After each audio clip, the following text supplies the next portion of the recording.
I'll be there when you're down, when you're losing your crown, till the afterglow, the afterglow. I'm down,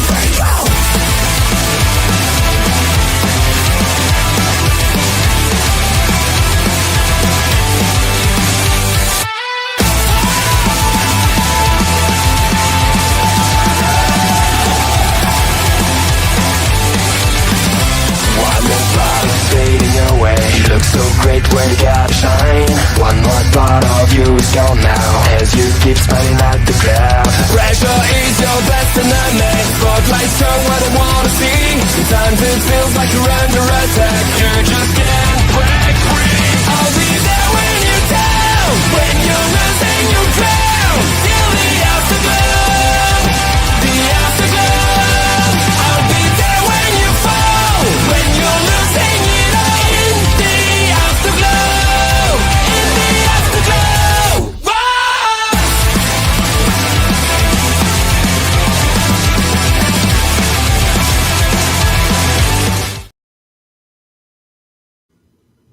Memphis, Tennessee is the place to be for Smackdown. But if you're online and watching the show, just going on YouTube, the Smackdown Security Detail is the place to be. I'm Chris Best. I'm your host for tonight. OMD maybe should be appearing later on today. Parrish as well. We're looking at what I think is going to be our main event match tonight. LA Knight, Drew McIntyre, Jimmy Uso, triple threat match for the qualifying spot in the Elimination Chamber. I saw the Grizzlies logo and I thought the Vancouver Grizzlies, but I forgot that. A brief moment, I forgot that they had moved to Memphis many years ago. And we've got both our Royal Rumble winners are going to be in the house tonight, Charlotte Flair and Jey Uso. This should be an interesting show tonight, that's for sure.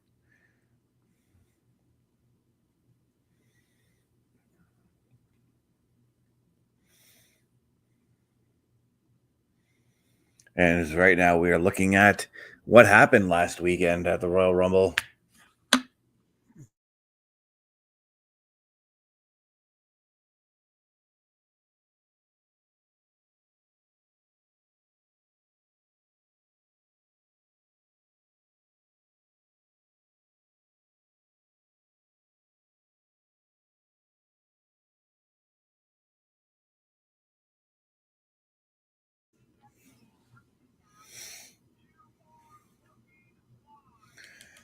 And what a weekend it was for the Royal Rumble. What a show. I mean, we are now on that road to WrestleMania, and I'm very curious about who Jey Uso is going to challenge, who Charlotte Flair is going to challenge, what AJ Styles is going to do, what Alexa Bliss is going to do. I know that she's got a match tonight against one Candice LeRae.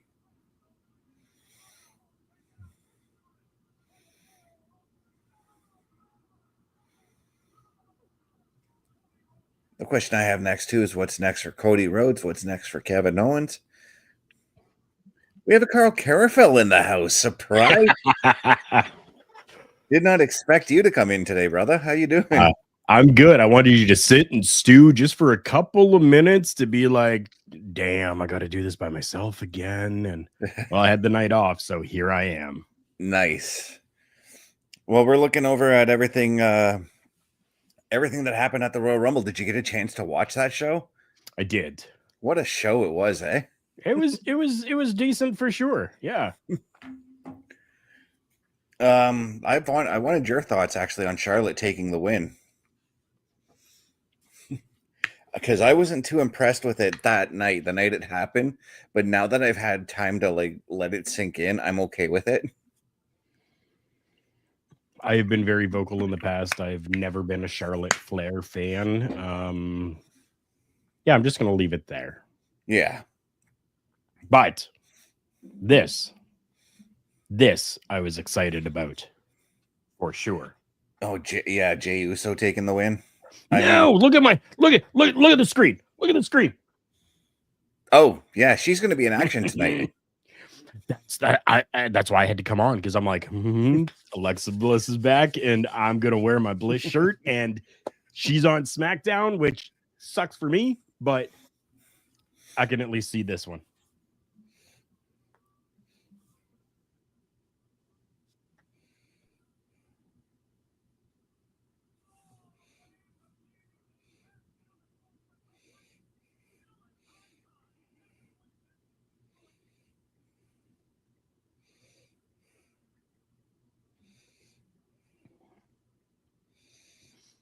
I was honestly surprised at the Jey Uso win. Yeah, me too. I didn't even have Jey Uso. Like, he was my underdog pick, but at the same time, the other side of me was saying, no, he's not going to do it. Right? I mean, I get it. I understand. For sure I do. But yeah. And I understand why Cena didn't win. Okay, I get that as well. Yeet, for sure, Pete. That's understandable as well, because you want to try to get the most out of the name John Cena. So you're going to have him at all of the events all the way through. So that's totally understandable.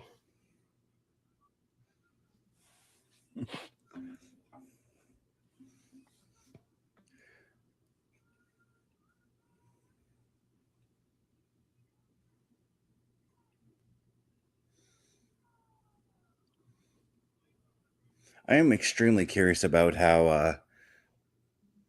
about who Jay's going to challenge. I mean, I've got my suspicions it's going to be Gunther, but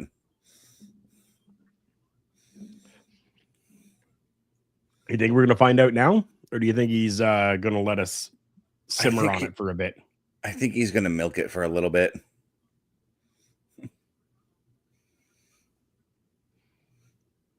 And Pete, it's good to see you in here. Thank you for popping in.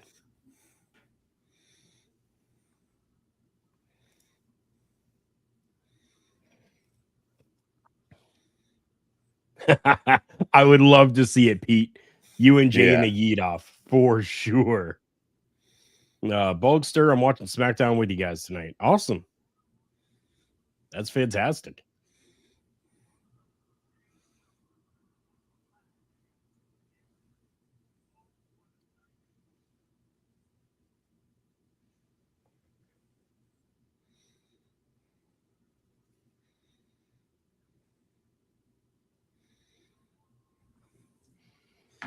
As you should be. Jay is milking, using the word that you did, milking this crowd reaction for sure. Right?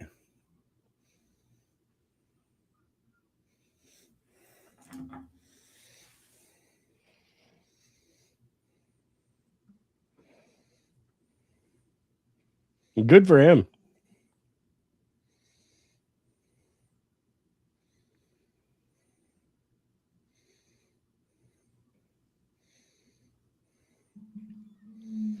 We've definitely seen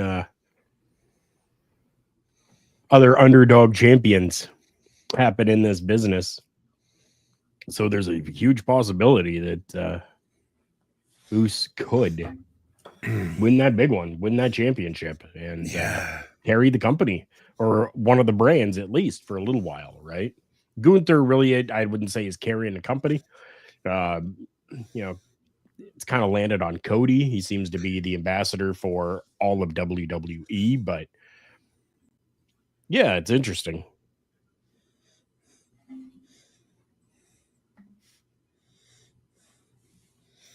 Sorry, I keep getting texts here, so I'm trying to clear them away I'm getting and ignore them too. them. I see them. I see them. Mm-hmm. He could be the next John Cena as being over with kids and adults. Hey, I don't see why not, Bulkster. That 100% that could be. 100% could be.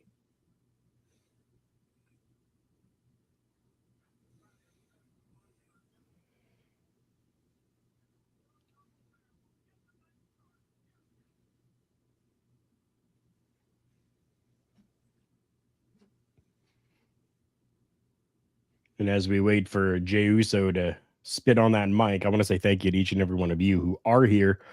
Share us out if you can. Give a like, give a comment, give a follow. Anything that you can do, it would be absolutely amazing. And you could do it all for free.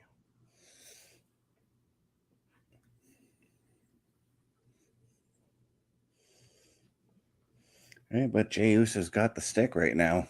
So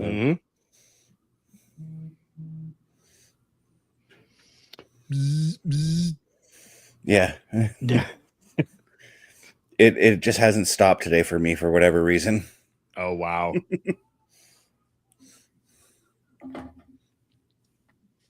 Oh, they restarted his music and everything.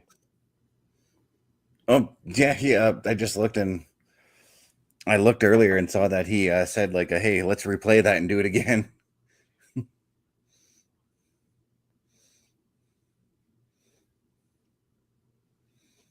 Wow. You see the hype and the overness right now. It makes me believe that could become champ. Yeah, very much so.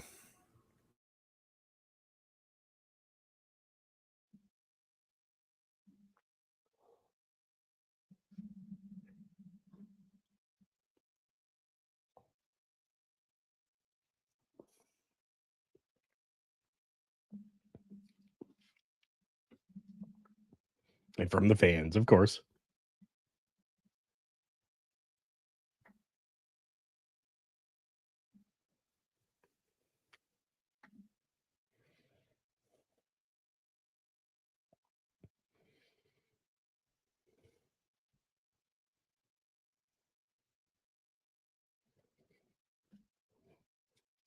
I'm saying you deserve it. Good friend of mine, RBV, I think said it best at one time, and I'm not gonna quote exactly, but he says it isn't deserved, but rather earned.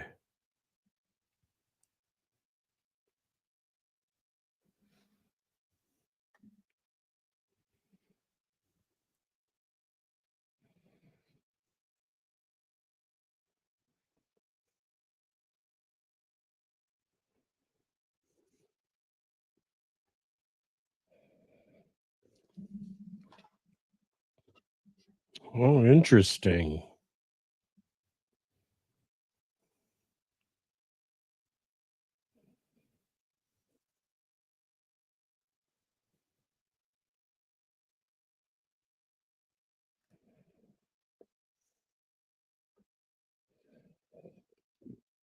I didn't expect this, to be honest. Maybe I should have.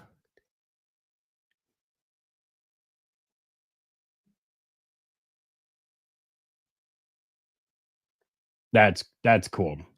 I don't care what anybody says. That's cool. The smoke, that quick pyro, and then he's like right there. That's so amazing.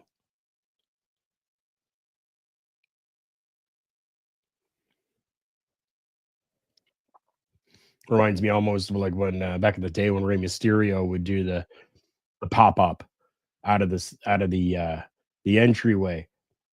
That explosion, and then boom, he's up in the sky. 619.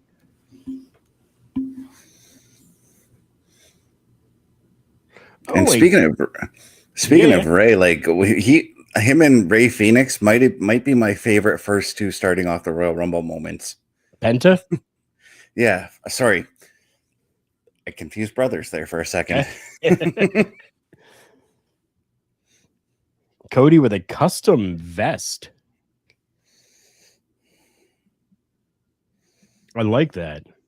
I never thought about doing something like that. That is very interesting.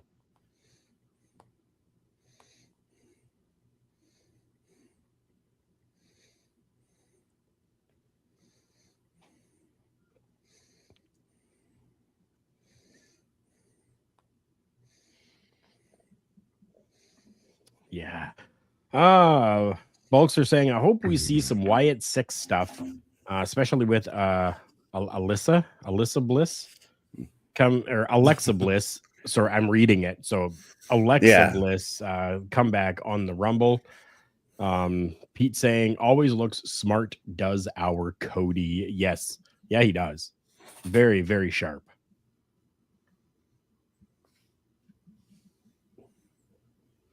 And yeah, to see some more Wyatt Six stuff would be amazing. I get a feeling that that is what we are getting with Alexa Bliss tonight. Maybe that's why we haven't seen anything from them yet, is they were waiting for this time and this opportunity. But if Pete is saying Bo Dallas is allegedly injured, but that doesn't mean that we're going to see Bo Dallas get physical. I mean, he could still be like a manager type character, you know? Yeah. For however long he's hurt.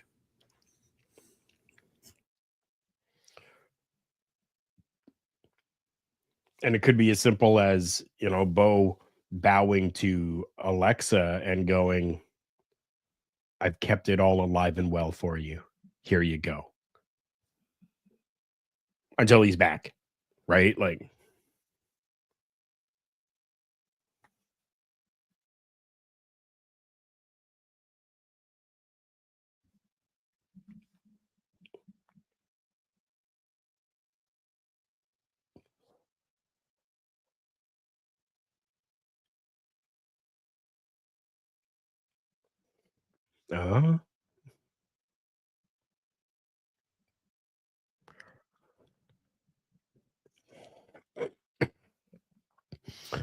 I almost feel like he's conferring with his friend, asking for some direction right now.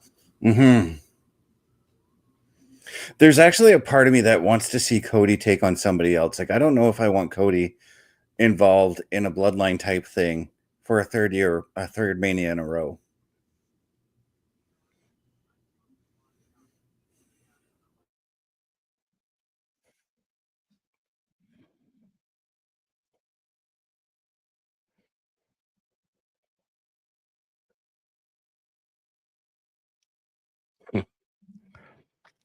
Good pop at the Rumble for the Street Profit.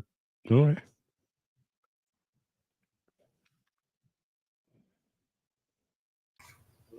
Oh, not only Cody Rhodes spitting on the mic, but we've got a run-in from Parrish as well. What a good night this has been so far. You look different, OMD.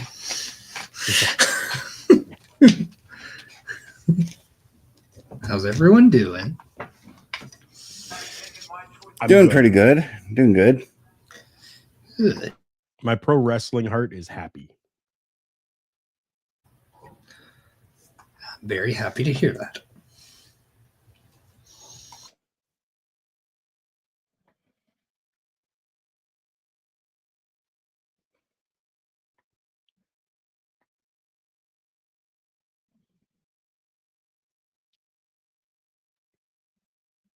You know what I'm saying? You know what I mean? You know what I mean, Vern? No yeet. Yep.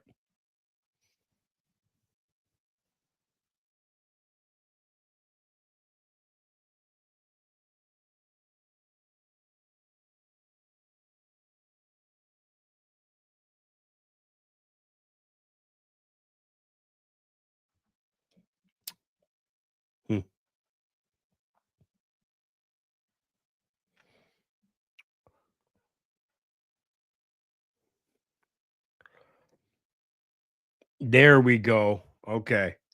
Oh, no, not the music I was thinking. At this point, I would have figured that it should have been Gunther that came out to be like, really? Do you not think you can beat me? Because clearly you can't. But let's put that to the test. Ooh.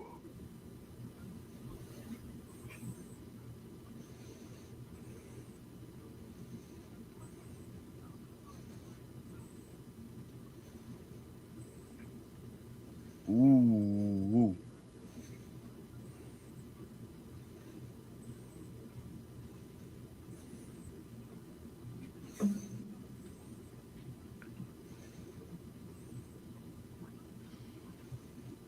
Well, Jacob Fatu did half of it. Okay. He wiped one foot as he got in.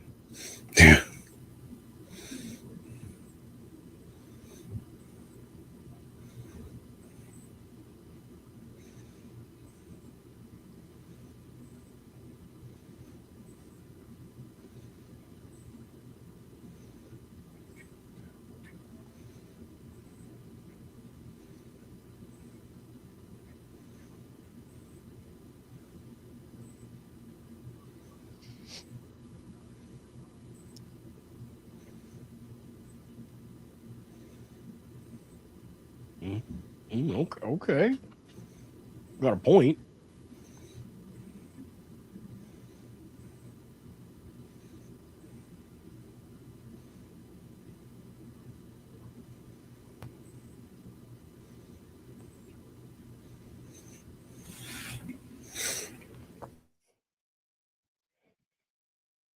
Oh, what a...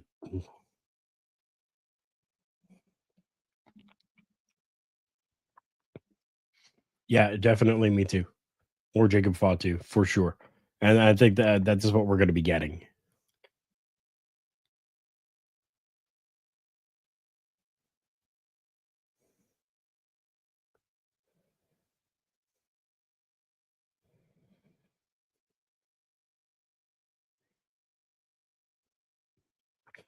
Oh, wow.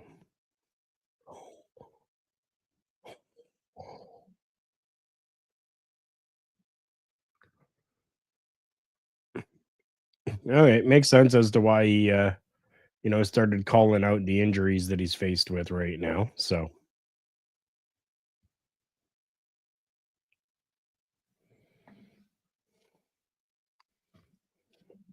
ought to get the fluid on the elbow drained.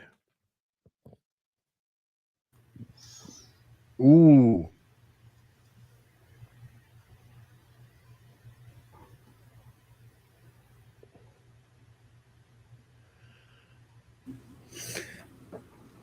So something tells me that Nick Aldis is going to order a tag match later on tonight with these four gentlemen.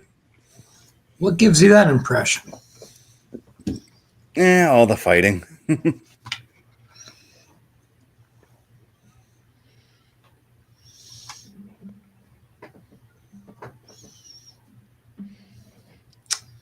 Yeah, we're probably going to get a tag team match, player.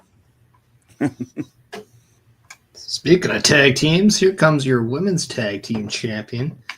Up next with Piper Niven against Bianca Belair in a chamber qualifying match.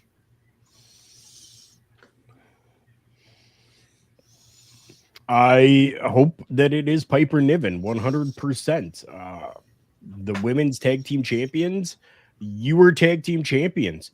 You have your thing going on right now.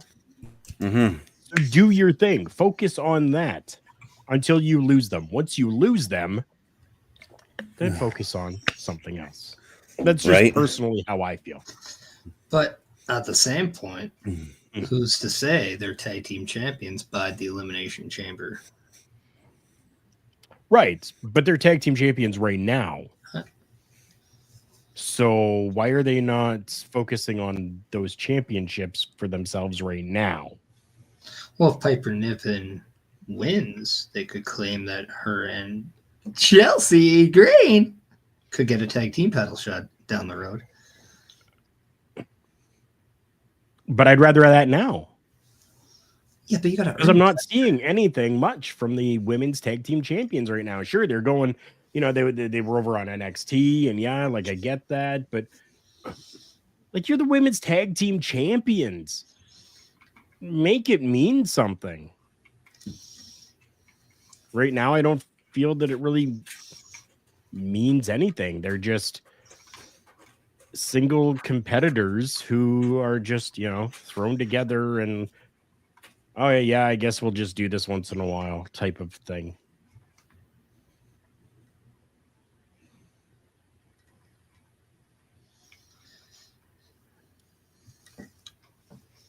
It's very possible. Oh. I read that as well.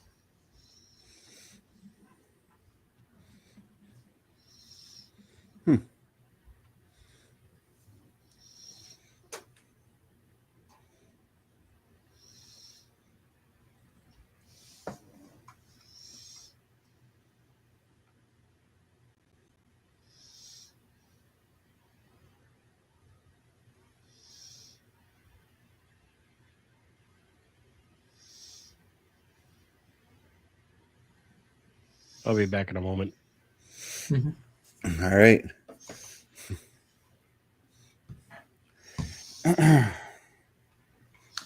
But yeah, no, although I do, like, I would like to see more tag team title kind of storylines.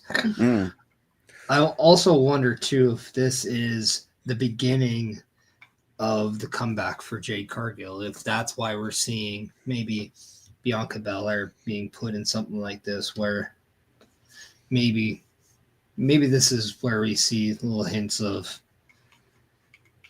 maybe a separation in the tag, or maybe we see some more development on what she's going to do at Mania. Because I know there was a rumor that she could face Rhea Ripley for the title at WrestleMania, but Yeah. I don't think that's going to be something we see if she's holding a tag team title. No, I get a feeling that she's going to drop it, but I'm trying to figure out like who's the most likely candidate to take it next. And I kind of am leaning towards maybe Liv Morgan and Raquel Rodriguez. Well, yeah, like that's I think the right reason, because then you can have them go up against Alexa and Nikki, which I think is the obvious move along, and then you can start sprinkling, the Unholy Union, the KCs, who are a lot of fun, by the way.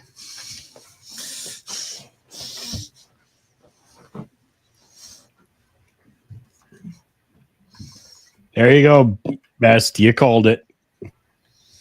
Yep.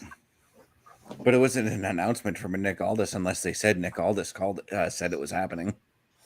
Yeah, they just did. Oh, I can't hear the commentators, so. Oh.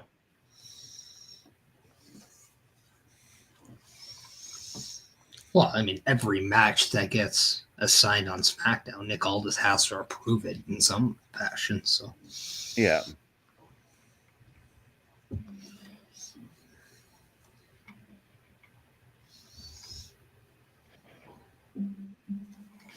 Our amazing United States champion. Gentlemen,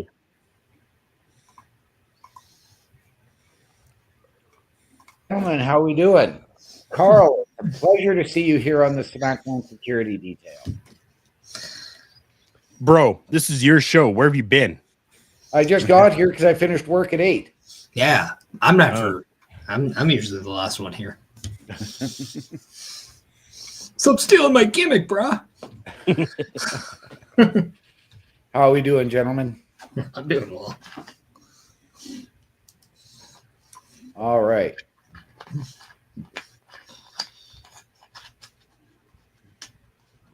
So what we have on our screens is a qualifying match for the SmackDown Elimination Chamber match, Bianca Belair versus Piper Niven.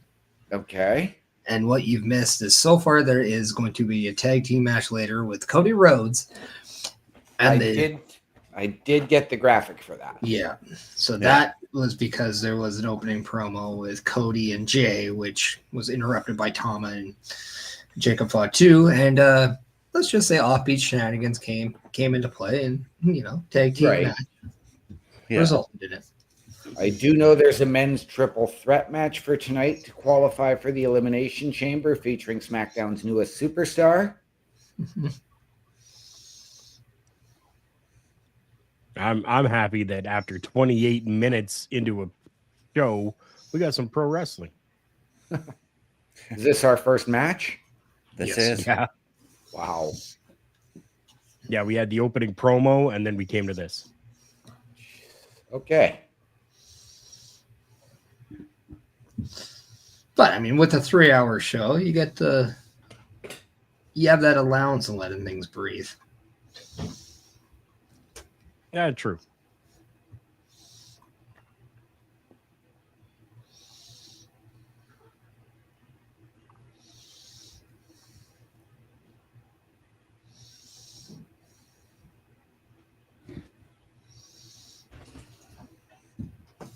So, Mr. Chris Parrish, What's up? I heard you say that this is a qualifying match for the SmackDown Elimination. Is there going to be a Raw and SmackDown one? Like, is there going to be 4 chamber matches? I don't know. They just had the SmackDown logo on there. Oh, so okay. I just assumed it was SmackDown's Elimination Chamber match. But then again, by that same thing, I'm saying it's SmackDown's Elimination Chamber qualifying match. It doesn't really specify how many chamber matches there are. Yeah, I can actually say what there is. It's going to be 2 because we have a men's qualifier later on tonight on SmackDown as well. Yeah. Yes. So it's going to be both matches are going to be cross-branded.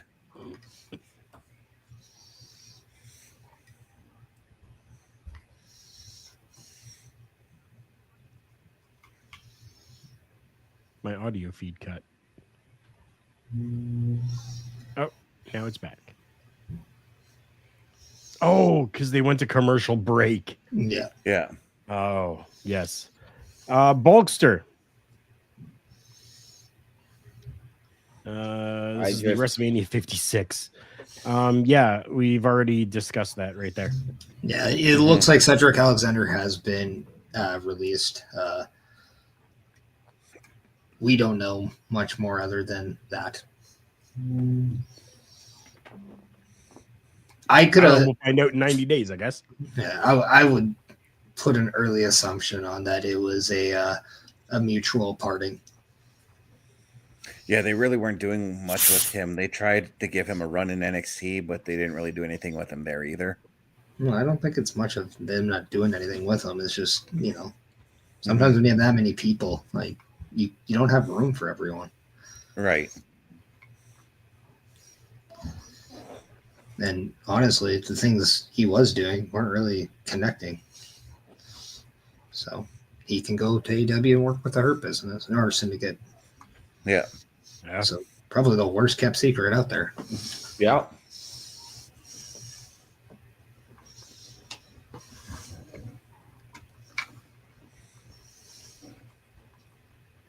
Saturday, March 1st is going to be the Elimination Chamber. It's streaming on Netflix, but it doesn't exclude some markets. So I don't know what select markets are excluded, but maybe the I US think it's markets. only the US, really. Yeah.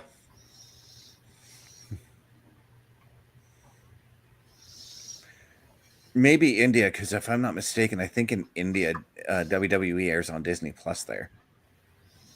Oh, interesting.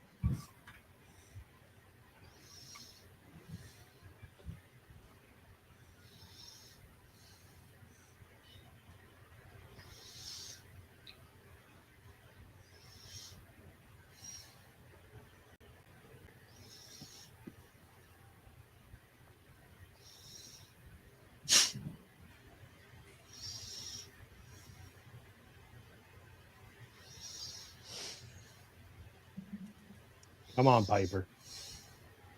Right, please.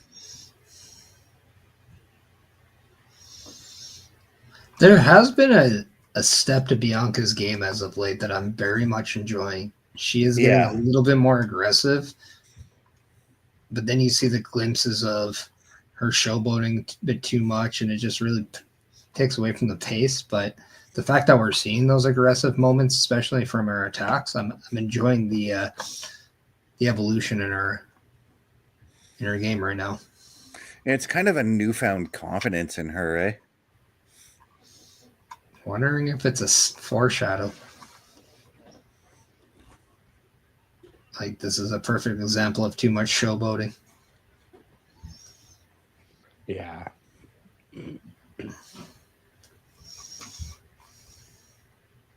was a good looking crossbody, though. Yeah. Yeah, it was.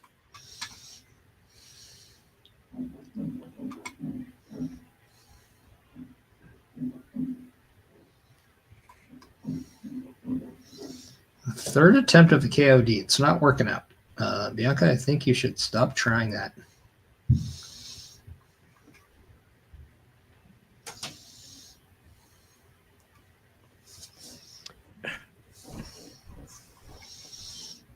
She's been able to pick up women Piper size before. She has done the KOD to Piper Niven before. Yes. Yeah. So I'm wondering why they're doing such a hesitation to it right now. Probably because, like, at the time when she did hit it, like, it was probably later in the matches. Piper Niven, or at the time Dewdrop, was a little bit more worn out. So I do think they're just trying to set it up. Also, Okay. the use of Piper Niven lately is to show her as more of a dominant figure than it was, a few years ago. Of course. I just 3 times just seems like a lot for me. And 4th, we're going for 4 now. Yeah.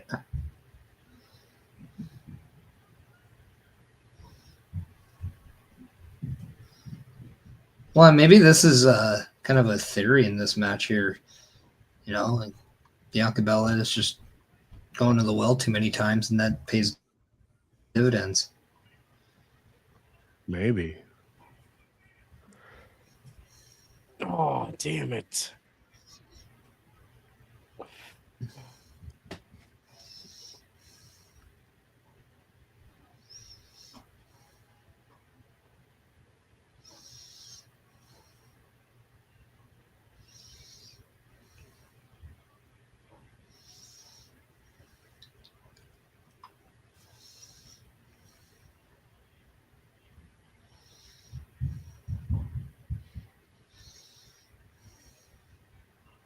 Oof.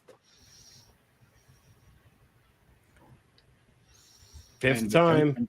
Mm-hmm.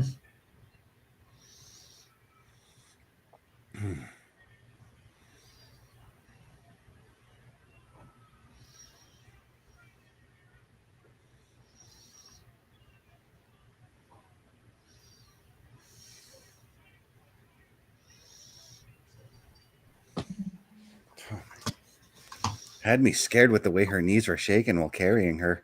Right?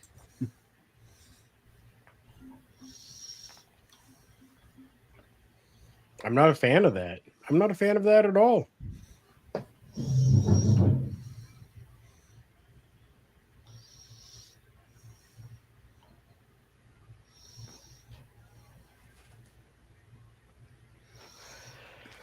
Oh, goodness. This I'm a fan of, though. Yes. Ooh.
I definitely see a triple threat match for the tag titles coming.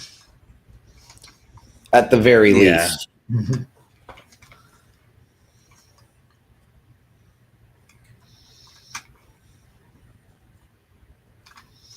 Maybe a fatal four-way if you want to add Pretty Deadly in there. Yeah.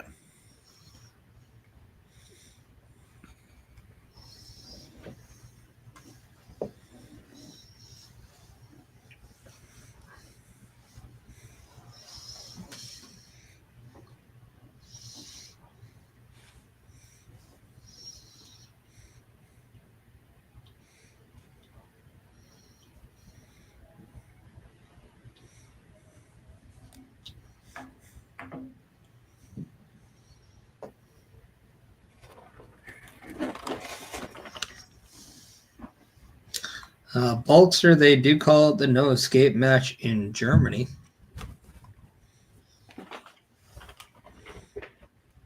Yeah.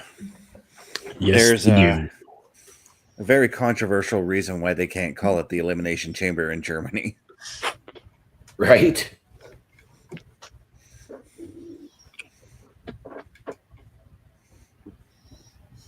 And if you want more information to that, I would say go check out your local library. Yeah.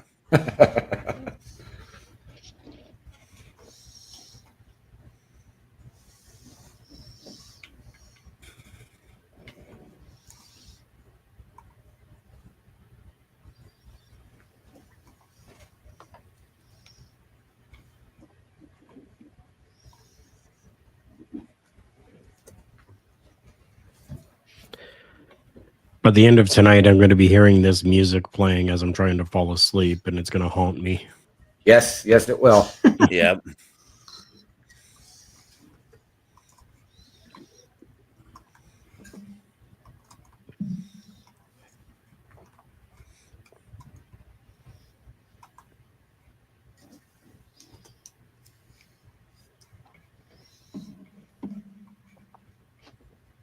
So are you guys okay with Bianca taking that spot?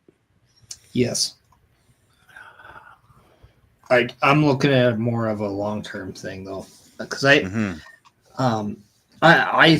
think that they're going to have something to do with the tag titles between now and then. I do think we're going to see new tag team champions before WrestleMania. I honestly think the WrestleMania tag team title match will be probably Liv and Raquel versus Nikki and Alexa Bliss. Right. And then now with the the KCs on SmackDown, like that's a great way to bring them back into the tag team fold.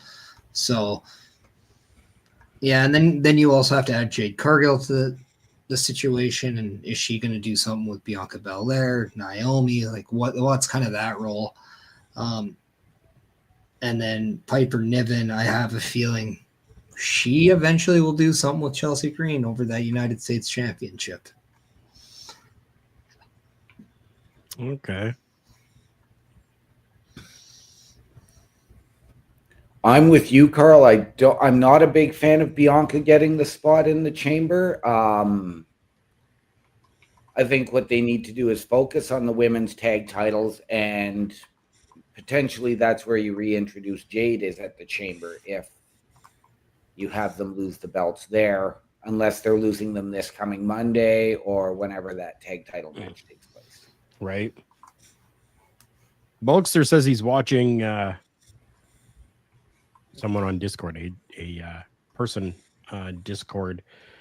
I'm not sure where he's from, but it's English, and the women's match had a graphic that said "no escape match." So that's interesting. Again, I figured that would probably be Germany, is where that is emanating from. And yes, yeah, and the Elimination Chamber pay-per-view over there is called No Way Out. No, because no way out or no escape. Oh, sorry, did I say the match? I meant the pay-per-view name. You said the pay-per-view over there was called No Way Out. Mm-hmm. But we did just get a first glimpse at the LFG show premiering February 16th on A&E. Let's go! Oh, that's not what that stands for? It's not, unfortunately. Oh. No, that's what it stands for here. Right?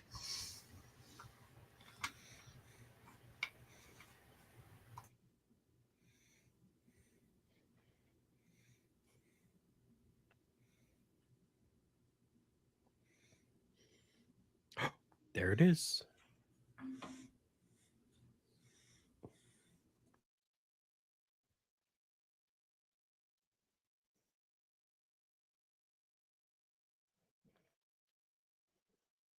In the world, for sure.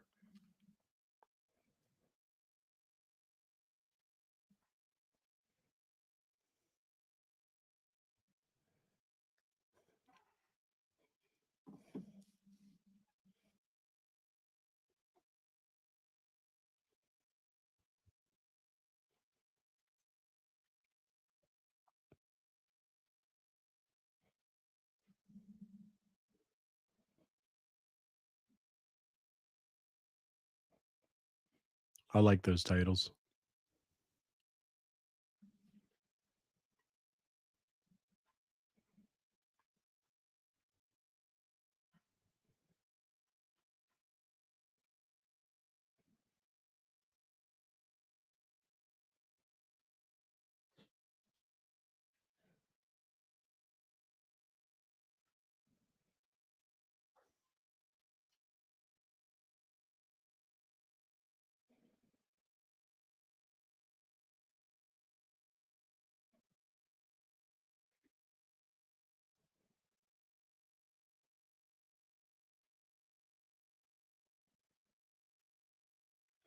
How disrespectful these people are.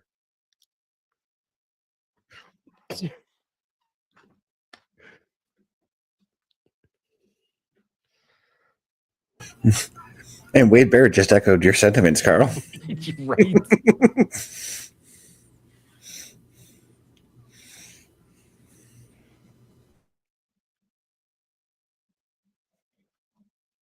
Mm-hmm.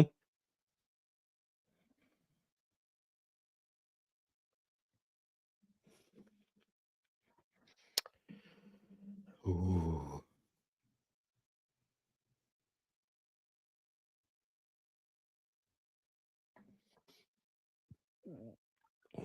So that's respectful. 1 minute. Respectful.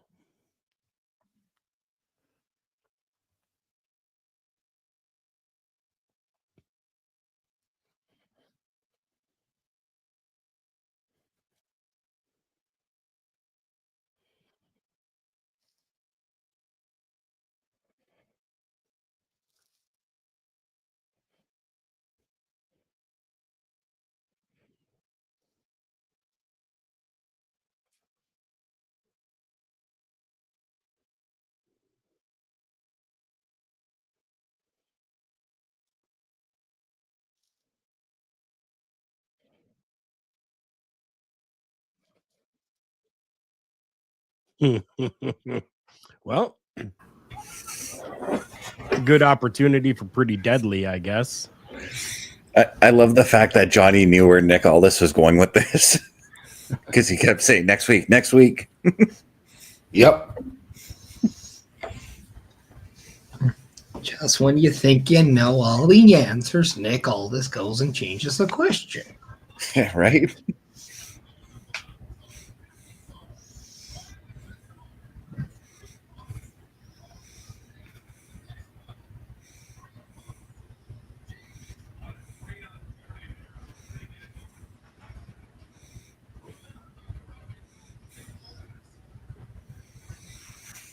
So what did Nick Aldis just do there? He made a tag team match, playa. He's made 2 of them tonight. Yes. Well, at least nobody is going one-on-one with The Undertaker. True. Hey, if somebody did, the ratings would be nice. Yeah. I mean, if anybody was to also interrupt a moment of silence, The Undertaker would be the perfect candidate. Yep. True.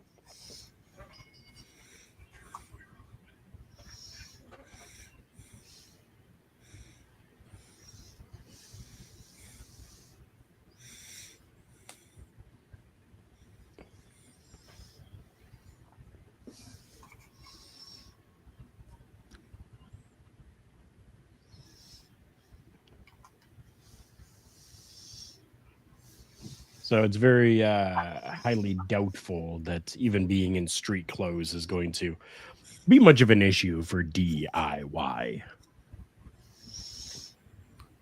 Yeah. And for some people, they're not even seeing what we're seeing right now. Yeah. And we're seeing right now just basically your typical start to the tag match, as we saw a blind tag from Johnny Gargano. Oh.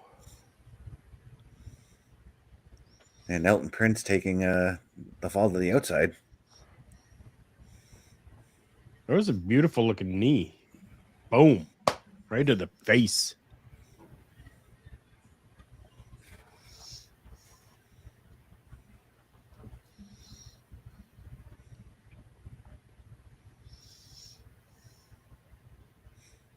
I don't know why, but I think OMD, you might agree with me on this one. But in looking at Elton Prince, he looks like he could be an elf from the Lord of the Rings. Absolutely, he could. Very much going for that Legolas look. Yeah. So would that make him Elfin Prince? I mean, Yes. I like it. to be fair, Champa looks like he could be one of the wizards. He does, actually. Yep.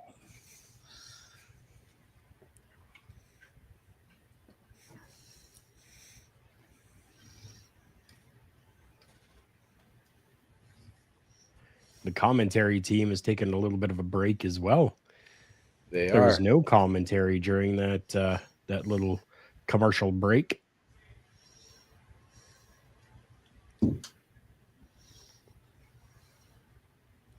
As I can clearly hear from someone else, they're back. Yep. Unless you're hearing it through my headphone. Well, I did get one of those earwax removers from the TikTok shop, and let me tell you, my hearing is impeccable now. One of the twist ones. Twist it in and pull it. It's the one where the camera. The camera. Oh. Oh, yeah. Fancy schmancy. I trim my body well, all right? Yeah, I used to trim my body well too, but I figured I'd just let it go natural. And yeah, well, I have body hair. Okay. That LFG, right? Yeah, that's right.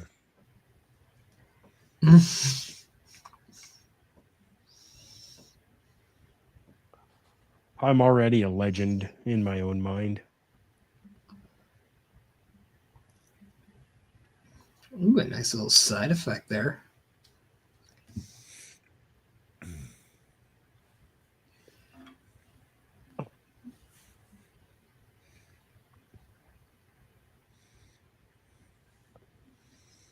It was a pretty good clothesline. I got to give him that.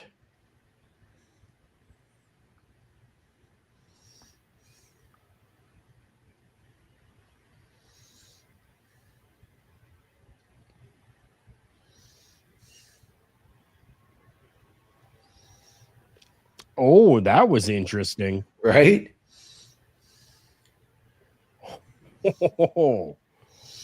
I think since coming up to the main roster, a lot of people forget how innovative and creative Pretty Deadly can be. If you do remember their time from NXT and NXT UK, they are a lot of fun to watch. Oh, yeah. Which is, I remember being extremely excited about them coming to the main roster when they did.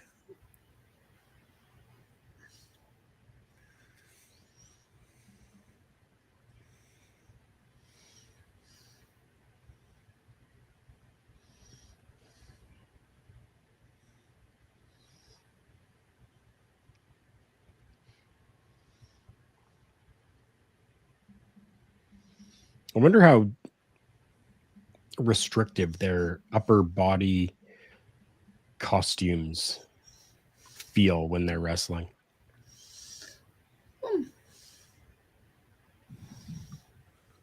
I wouldn't say it's restrictive at all. As clearly it's not, because they didn't restrict themselves in this match as they picked up a big fat dub against the tag team champions. And now, Pretty Deadly are pretty serious about getting those tag team championships. Yeah. Was his feet not on the ropes? No, but his arm was wrapped around the rope. Oh, okay. Something was. I saw that. Oh.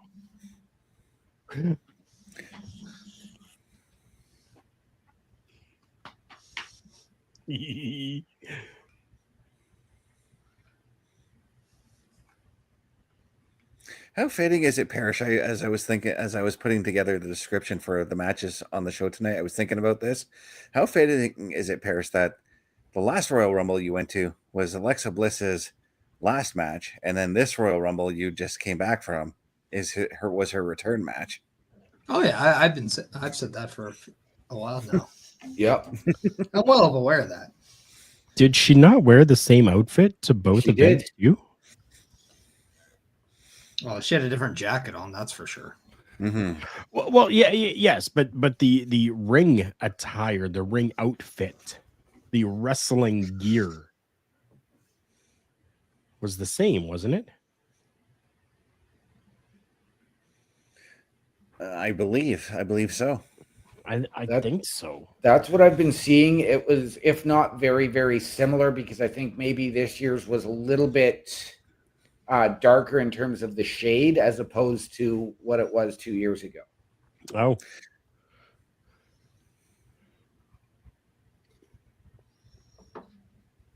maybe.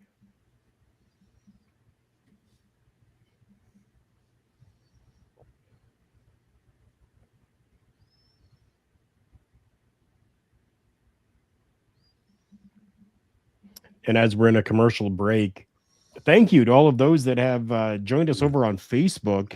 Left us a like, a reaction of some sort over there. It is greatly appreciated. And to all of you that are here watching, and even the ones that have joined us over on X as well. Thank you very much for joining us here on Chris Parrish's X account. We appreciate that greatly. Yeah. X gonna give it to you. It's gonna give it to you. Yep. So since we were on the subject of wrestling gear too, little piece of information I found out about AJ Styles gear that he wore at the last Royal Rumble. Okay. Can I guess? Can I guess? Can I guess? Sure, Parrish, go ahead. It's what you're gonna say next because I didn't want to steal your thunder. I just wanted to make it funny. Well, it's the gear he chose to wear that night was the gear he wore the night he debuted for the WWE. Yeah. WWE released a behind the scenes thing today on their YouTube, and he admits the fact that he did that, which I thought was really cool. I think a lot of people are taking those little things, and when I say people, I mean like the performers are taking a little bit more of those little things and making sure the fans are appreciative, because the fans do remember a lot of weird stuff. Yeah. Yep. You know who remembers a lot of weird things? Oh God. Well, I'll just let you answer that one. One of our biggest fans Oh yeah. that we have here, who just celebrated a birthday, Bobby Batito. Happy birthday to you from all of us, and hope you're doing well, my friend. Yeah. He's a we call him Bobby Stats for a reason, right? Yes, we do. He's one of the few people I know that remembers exact dates for matches. And granted, I'm Mr. Data. I don't remember the dates of the matches. Right. No, he was Bobby birthday yesterday. Mm-hmm. Yeah. Yes, he was.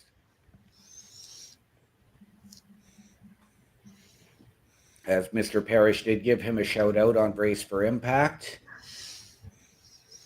Just wanted to make sure you guys gave him a shout out live on screen. Yeah, I wasn't able to last night. I did make sure that our social media account over on Instagram, because that's primarily where he is for us.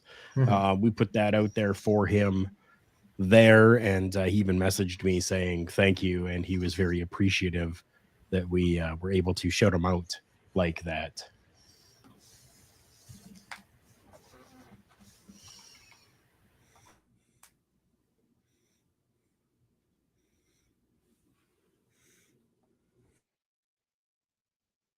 I like that pendant Andrade has.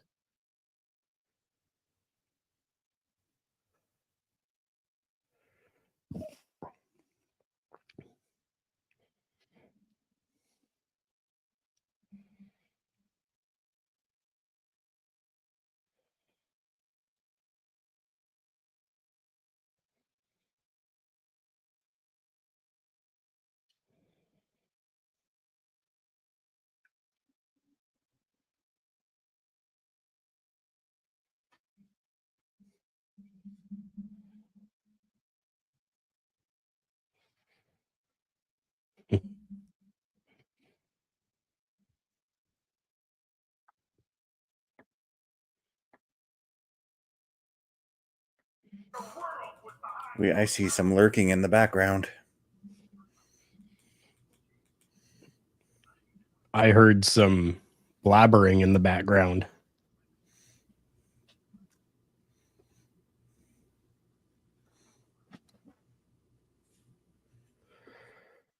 The lurker has left.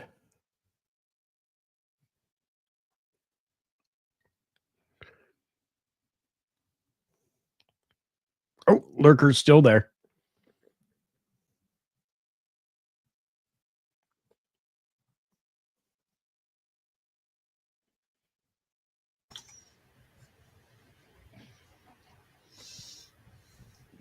And that was one Shinsuke Nakamura lurking in the background.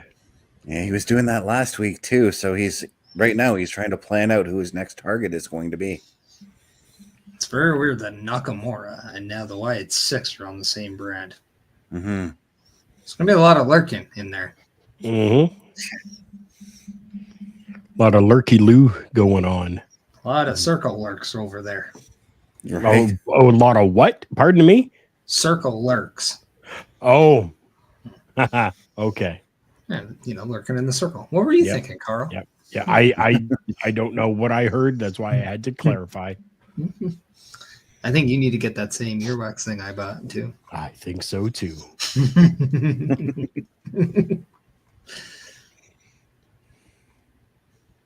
That post show from John Cena there, I thought it was great.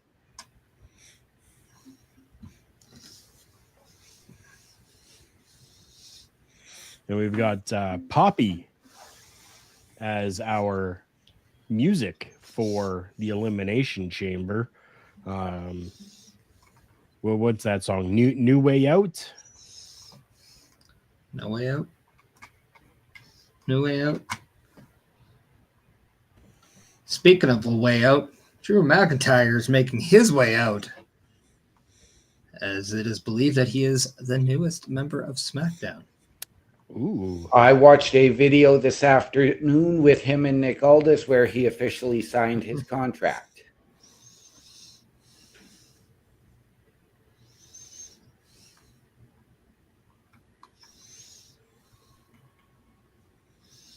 He seems to be in a better mood than Saturday. He does. Yep.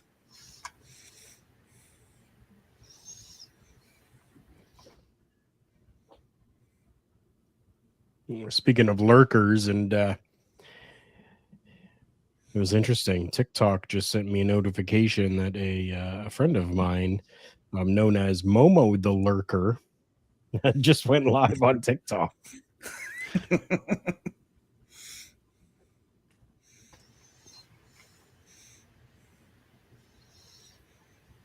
And yes, it is New Way Out by Poppy. That was the song that was playing as they showed the graphic over the men's Elimination Chamber matchup and those who have qualified or said that they had qualified already. Didn't get a chance to hear the song myself, but I'm gonna have to check it out later because I like a lot of Poppy's music. So, If Poppy had a child, would it be Poppy Seed? Yes. Okay. Hopefully they don't get drug tested.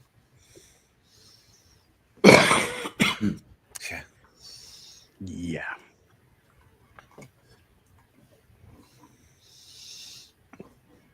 One can down. Ooh. oh, Drew's got something to say. Toucan Sam? That's right. Toucan Sam. Oh.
Oh, of course he is.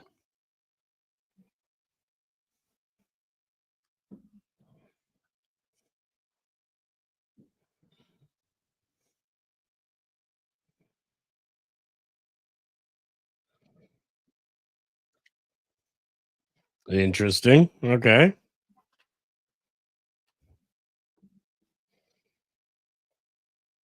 Well, remember, Drew McIntyre was trying to take out members of the original Bloodline before the Royal Rumble, so he definitely has some unfinished business with one Jimmy Uso. Oh, yeah, of course.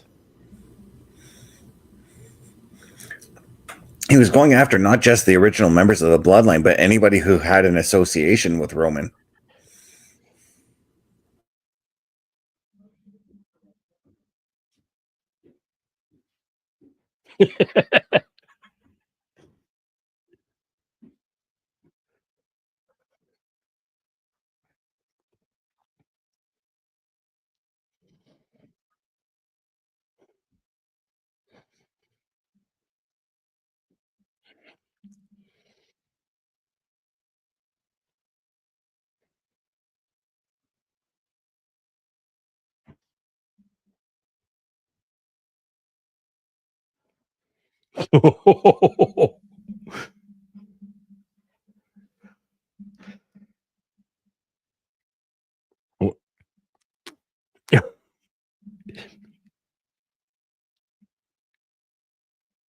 Good cover.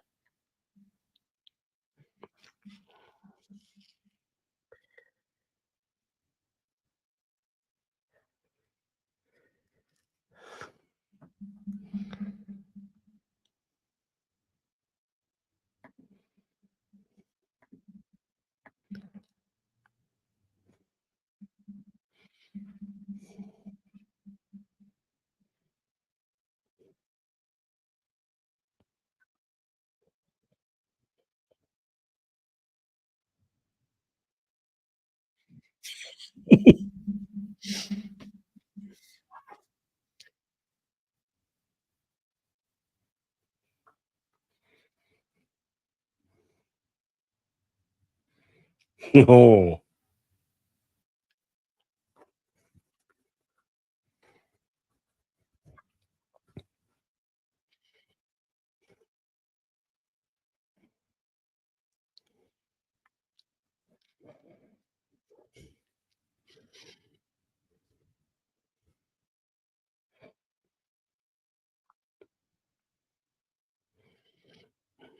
Stop throwing the microphones. Oh.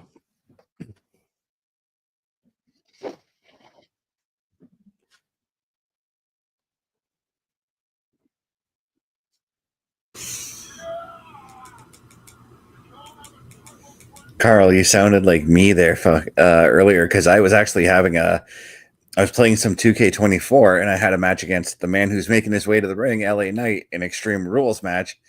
And during the match, he had a strange habit of just going after the mic and throwing it at me. And I'm like, stop throwing the damn mic.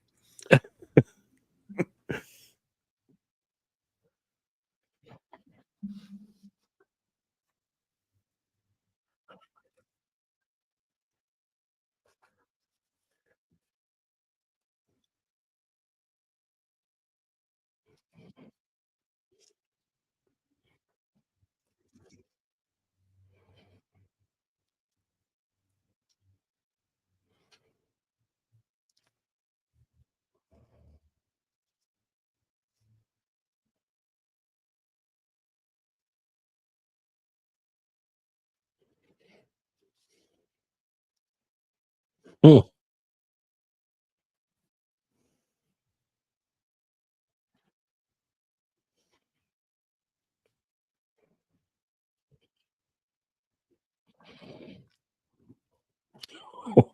Wow.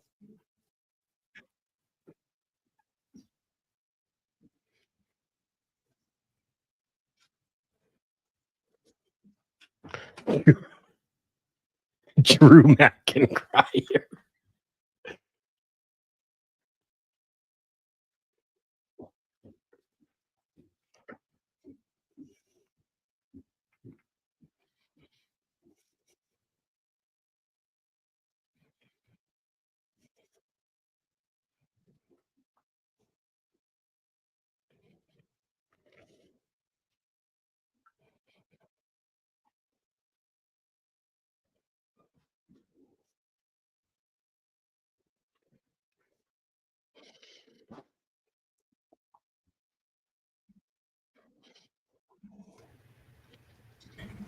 Another guy who threw the mic. Jeez, people.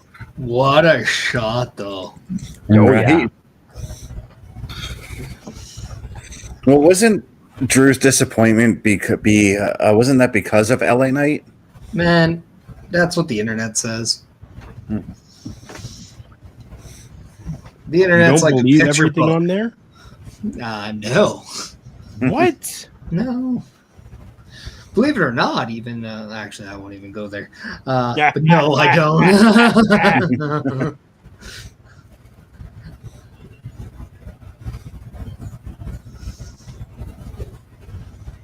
Even on them videos, they're not even a real stepmom. But that's besides the point. That's besides the point.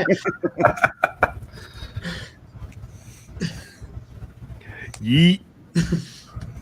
Or no, whatever.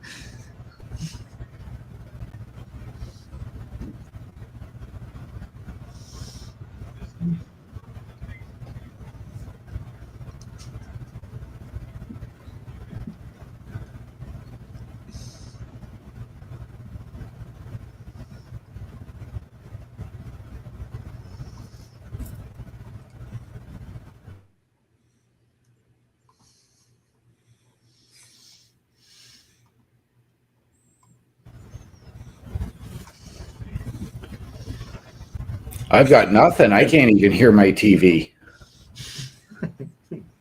I got I can hear the commentary. storm in your household, though. Somebody's storming. I hear a lot of wind. Yeah. Is that the after effect of a locker room visit OMD? Don't light a match, Maybe. just turn the fan on. Yep. Speaking of matches, we got a match starting right now, so Almost. yeah, this is going to affect that PLE that one OMD is going to an Elimination Chamber. Yep. So let's start with you. Who do you want to see inside the Elimination Chamber out of these three? For me, I got to go with Drew McIntyre.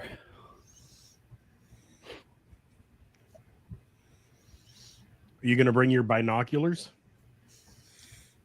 More than likely, yes. That's a big arena.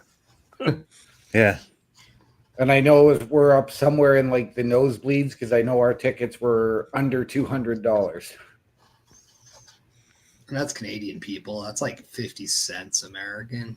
Yeah. Yeah. That's not even enough for a tariff. Nope. No, it isn't.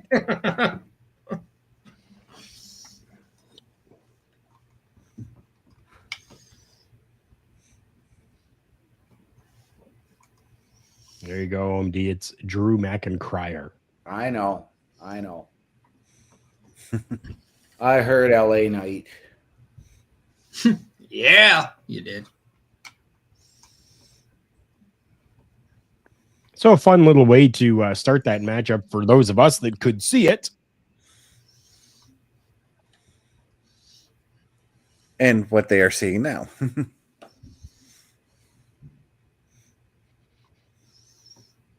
How is Drew back up that quick? We saw what happened.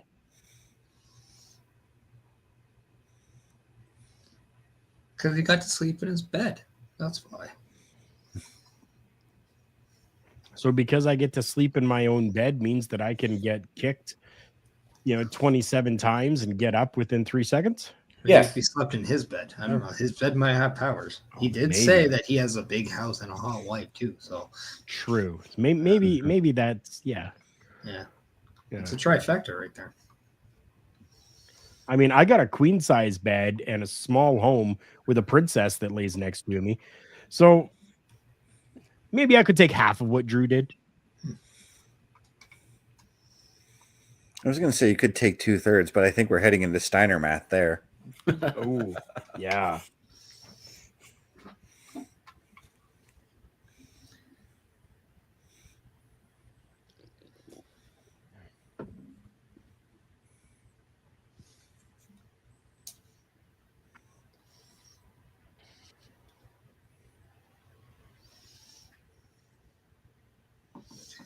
I don't know. I mean, I got lost when I'm in the house at the kitchen because I just find the true value of pie, and then I'm like, nothing else matters.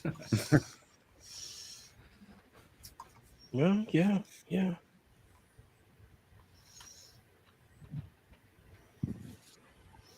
I mean, pie definitely makes things better. Pumpkin pie, apple pie, cherry pie. I almost bought a thing of pumpkin pie the other day at the grocery store. You actually. should have. I should have, and I probably will on Monday when I go back. You know what my favorite kind of pie is? Is it The Rock's favorite pie too? No, it's lemon meringue. What were you guys thinking? Mashed potato pie, I was thinking, actually. That's weird, but I mean, you do you. You never had mashed potato pie? No. Yeah, that's actually pretty good. Yeah, I prefer the fatty pies, all right? Like key lime pie, that's good too. You'd probably change your mind if it was a garlic roasted mashed potato pie. How about I just have garlic mashed potatoes and then pie? Yeah. Uh-huh. But That Carl works up there too. doesn't like regular mashed potatoes. Who, me? Yeah, you. I enjoy mashed potatoes. No. Okay, so I like instant mashed potatoes. I'm a weirdo like that. Carl, I'm with you on that one too. I like the instant one as well. The garlic instant one, more specifically. Yes, very much. And right now, I think the insides of both of these men here are mashed potatoes. Oh yeah. Drew McIntyre's just cooking them right now. Just threw LA Knight half across the ring like a rag doll.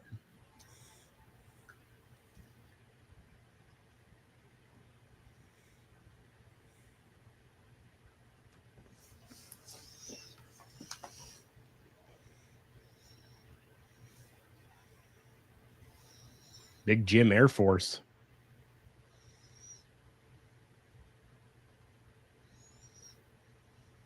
Oh, just slamming Drew's hands into the announce desk. Yes.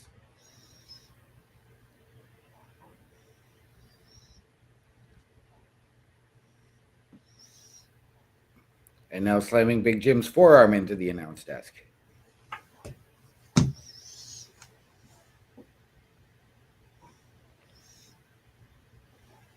There we go. Dummy. Yeah. Eli. Wrong person. L.A. Knight. Yes. And let's not forget, because not a lot of people are probably going to remember this, at one time, LA Knight and Drew McIntyre were associated in another company. You can say TNA. They have a working relationship. Yeah. They were together as tag team partners in TNA with one Tongaloa. Yep.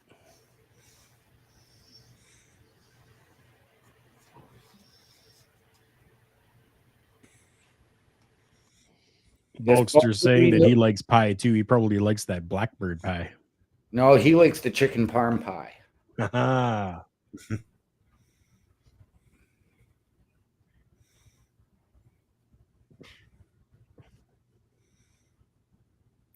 Oh, here come the tables. And there go the tables. Yeah. It was a no yeet on tables.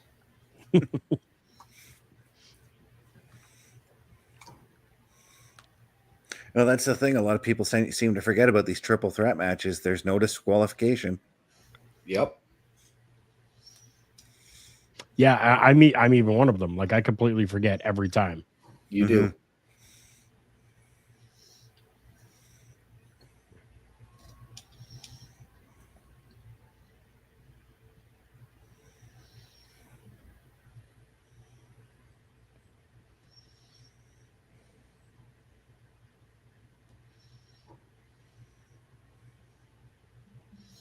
Which, if you kind of ask me, like, hypothetically, you bring a chair in a triple threat, you smack, say you're person C, and you smack person A. I still think the win should go to person A, and then guess what? You all of a sudden have a feud now with person B, and then a pissed off person A. I think it's great. I think the person who still got the disqualifier on. Yeah.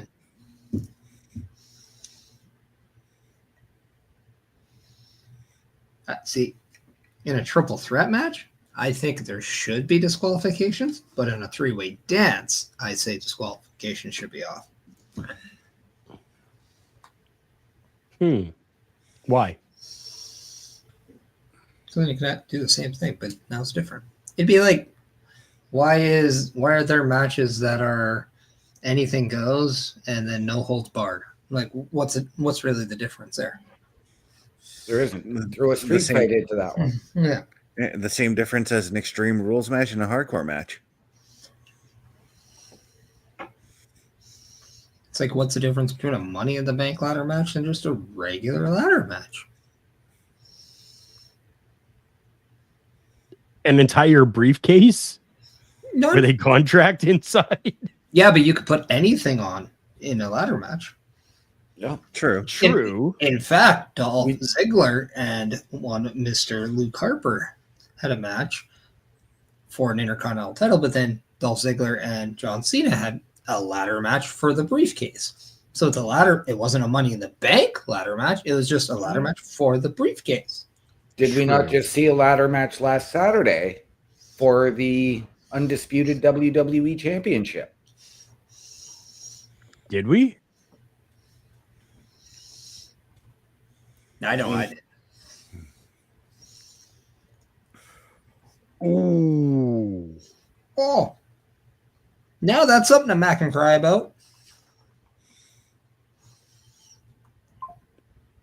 Yeah.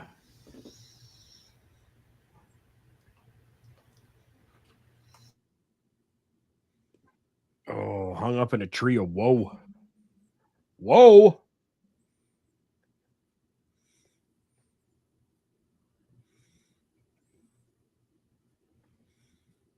Come on. Oh my.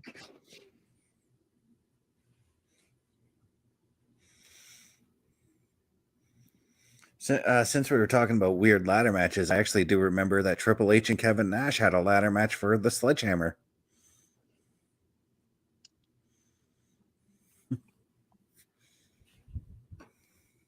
I thought LA Knight was going to jump right onto McIntyre's Nether regions? family jewel. His pride of Scotland. His McInnutters.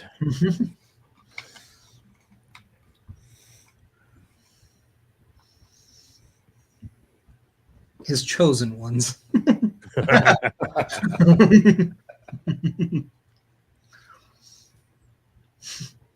I mean, one bad hit there, that's a future shot that even he can't get from. Yeah, you got to remember. Okay, he's still down. That's fine then. Yeah. Beautiful elbow.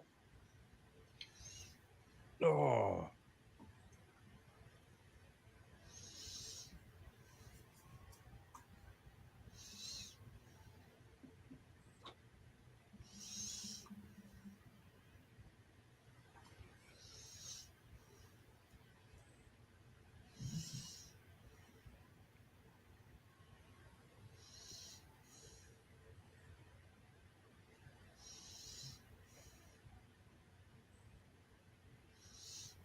Oh, spine buster. How did the ref even see that kick out? Well, if you turn all the way over, thing is, if he couldn't see the one shoulder, he shouldn't have even started the count. True. Mm-hmm. But it's Charles Robinson. He sees everything.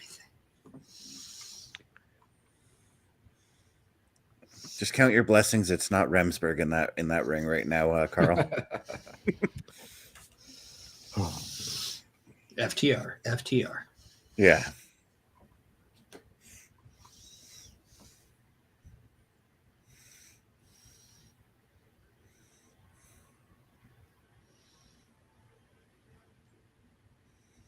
Oh, I would love this opportunity for LA Knight.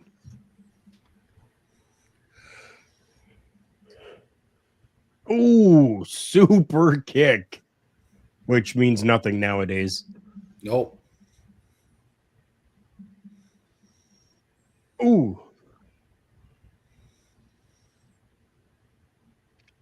Oh, jeez. Charles Robertson with the hard ref bump on the Oh. outside. Jeez, yeah.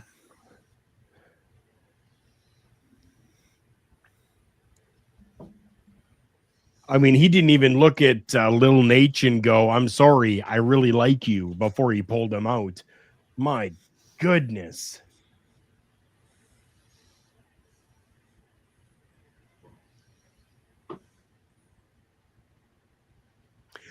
Oh.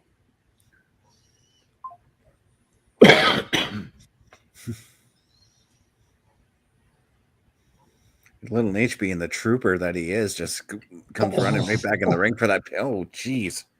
That was beautiful. Claymore to the back of the freaking head. What a finish.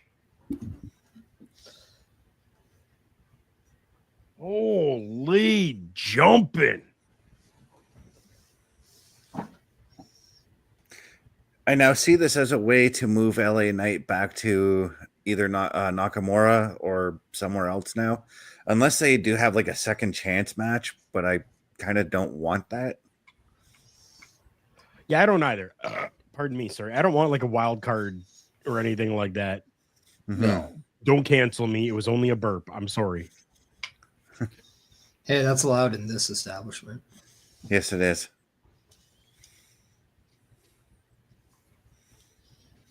You could actually see, though, it looked like Drew actually bent over to check to see if Charles was okay on that bump, though. Oh, probably. I would assume so. I don't think he was asking him if you're okay. He'd be like, "Hey, I'm going to kick LA Knight in the head. Make sure you're there, man." Right. That's what. He just wanted him to make sure he was good for what was happening next. Yeah.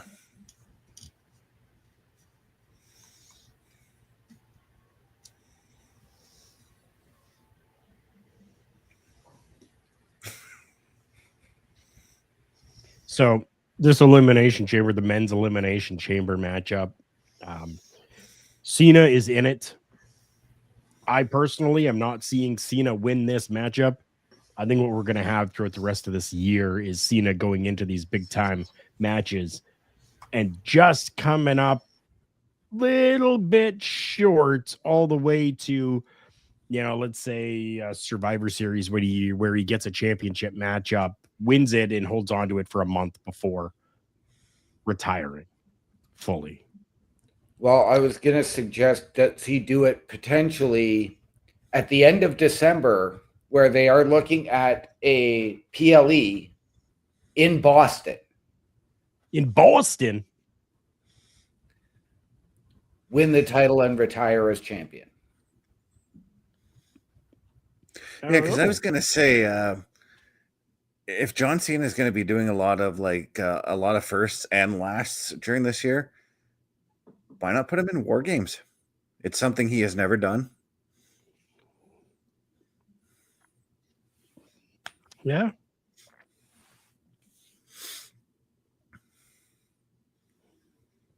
I could even see him maybe trying to go for a shot at the Intercontinental. That's something he hasn't done yet. True. But I don't think we're really giving any much of a focus on Cena and Intercontinental.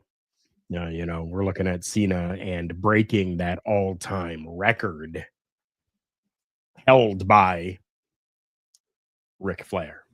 Right. The man.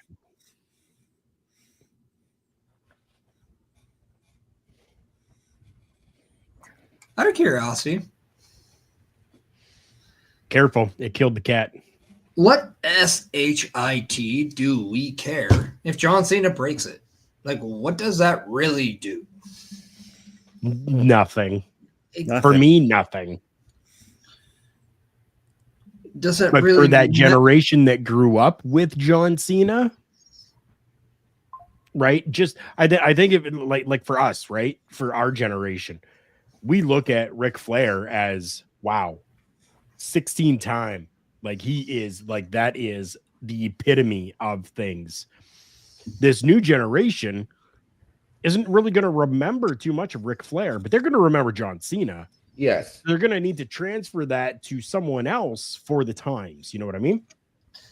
Oh, I get the whole number chasing thing. You see it in every sport. You see it. You're going to see it Sunday in the NFL with Patrick Mahomes chasing Tom Brady for Super Bowl rings or whatnot. But at the same time, at the end of the day, does it really matter? These people are already great. All we're doing is creating a narrative over something. But at the same time, if you're just always going to assume John Cena is going to win said title, this last year will really go to the crapper if he doesn't win it, well, then you're not enjoying the last year you have left because you're overlooking what great things he could do away from a championship because you're too fixated on the fact that he's going to chase the 1-7. And here's the thing. He helped Jey Uso look like $1 million at the Royal Rumble. Yeah. He's going to do the same thing for other people throughout this year, and he's going to really help establish a new set of stars for his time after. And that is a lot more valuable to a business than a 17th championship win. Oh, I totally get where you're coming from. And who knows, maybe one of those people that he helped bring up, maybe they're the ones that are going to get 1-7 or even 1-8 or whatever the number is. Yeah. Yeah. Now, I know, and I'm sure Parrish and Best are sick of me asking this, but your thoughts. What if, to get that 1-7, he goes to TNA, challenges and beats Joe Hendry at a TNA pay-per-view to drop the belt back to him at Mania? No, that's stupid. Well, why are you just going to give him a quick title run for the sake of now? All of a sudden, it means nothing if he loses it just like that. Yeah. Not to mention, it's 17 titles in WWE. Right. Why should the 17th title be somewhere else? And if you're going to count a 17th title in TNA, then all of a sudden, we're now looking at what Ric Flair is saying, that his number is higher. Yep. And we're now counting those. So again, that's making the 1-7 so much more relevant to the whole narrative. Yeah, because the 16 reigns only span from WCW and WWF, so... Yeah. No, because they count his NWA and AWA reigns. But the NWA, the title that he had was adopted by WCW. Yes. Yeah. Which then was adopted by WWE through purchase. I'd like to adopt that championship. Me too. The actual one. Those things are so damn expensive in Indy. The one worth $20,000. Ric Flair, can you just get divorced one more time and send that to me?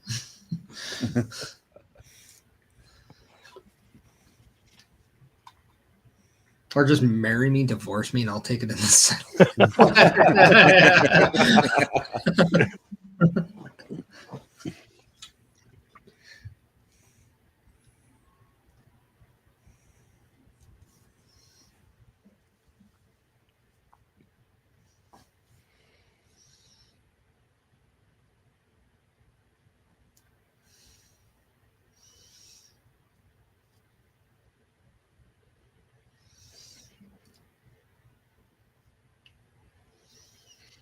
Ooh. I know KO is safe with that, but it still looks... Right? Do we think he caught the red eye to Cleveland? He did. 100% he did. Okay.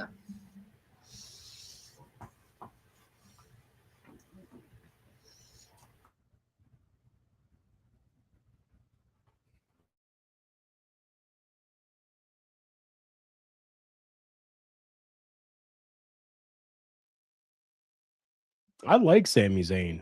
Like, I'm just it almost pains me that he hasn't that they continued this narrative and this storyline with him of he just can't win.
Interesting.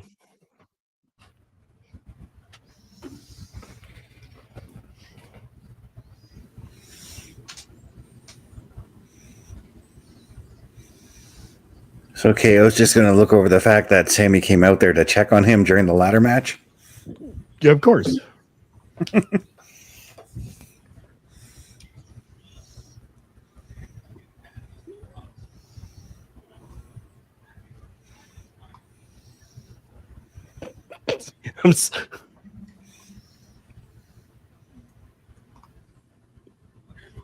My attention did not go to Joe or Wade during that guy in the background just sitting there.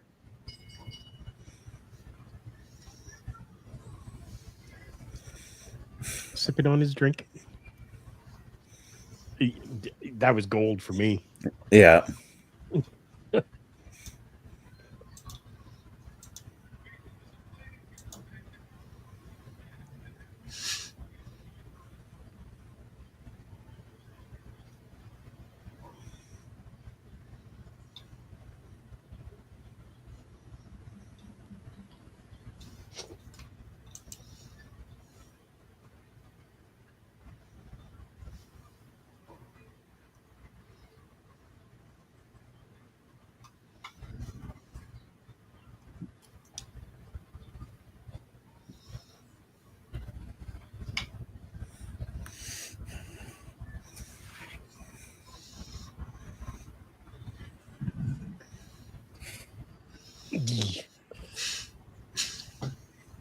That's still like, oh,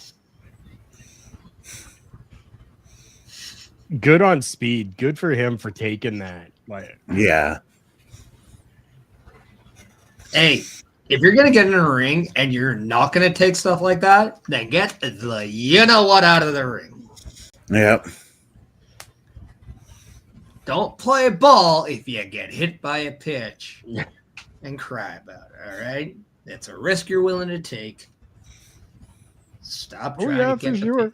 For sure. Yeah. Good on him, though. iShow Speed, I guess, has gone on to social media and said that he will not ever be returning to the WWE because of that incident. We'll see what happens. I guarantee we see him at Mania. Yeah. Not in a match, but more in the roles that he has been doing with the WWE other than the Royal Rumble match. The only thing I'm wondering is that could we not see Logan Paul challenge Braun Breaker for the Intercontinental Championship and be like, hey, I'm looking out for my fellow streamers? Yeah, 100%. I see that happening.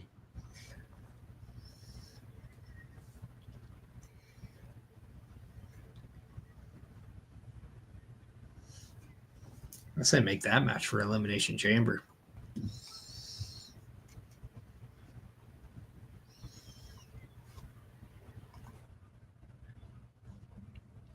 was trying to figure out what that noise they kept playing his music as he was talking. Just kind You of found turned that it down a little bit. I was gonna say you found that distracting too. Yeah. Ring that bell.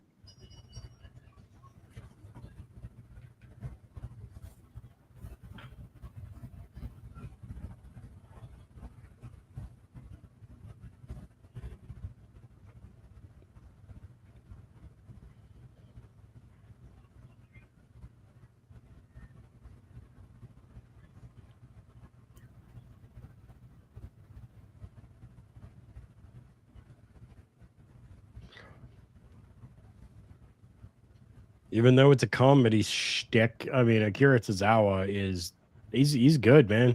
He is. Mm-hmm.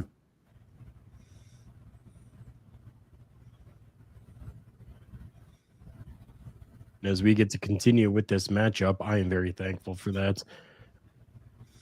We are not paid by Netflix at all, but if you are not subscribed to a higher tier of Netflix and you're still getting these commercials, maybe you need to rethink and up your plan. Because action like this needs to be seen. Yeah. 100%.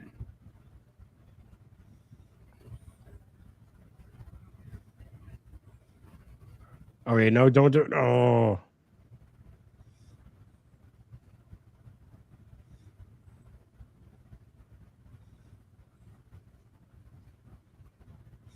I'm not gonna lie, when they first showed Tozawa coming out to take the challenge from Carmelo there, I kind of was expecting Otis to show up behind him. Yep.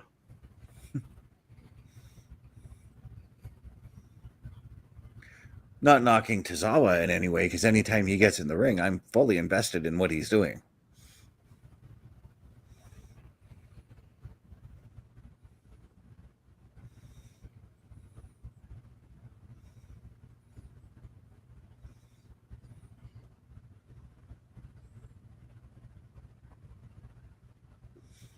I think he might be actually one of the few wrestlers that I was actually invested in when they had the cruiserweight division.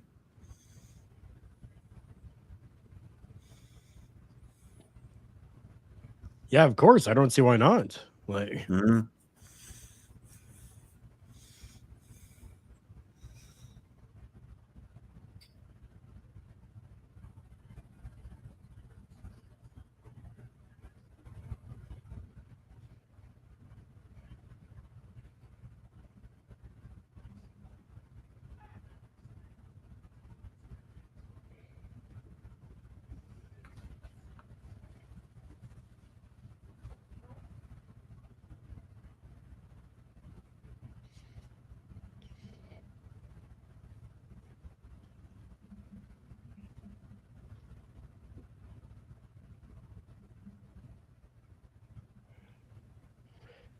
you know, those of you that are in commercial break, we will see you back here in 30 seconds.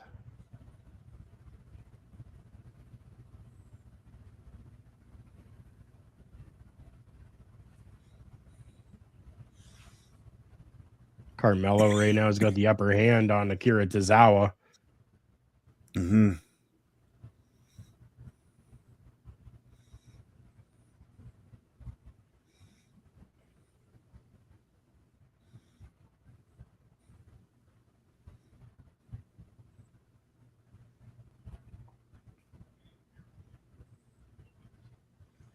Ooh.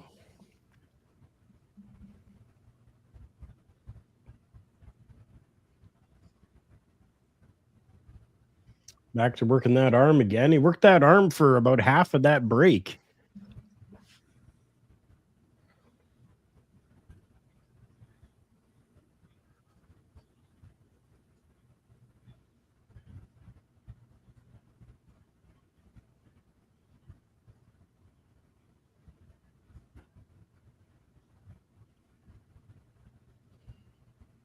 Oh.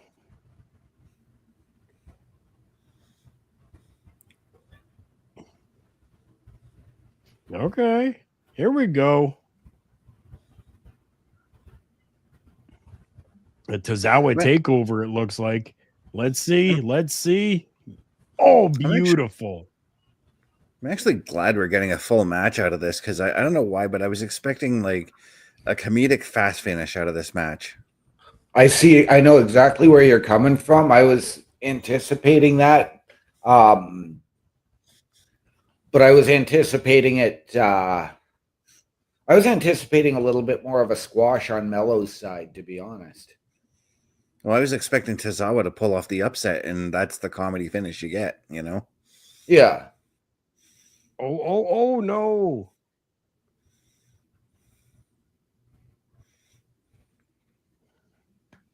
We got to remember, though. I mean, Mello is still looking for that win. Yeah, it's been a minute since he's won. Yeah, exactly. It has been a minute.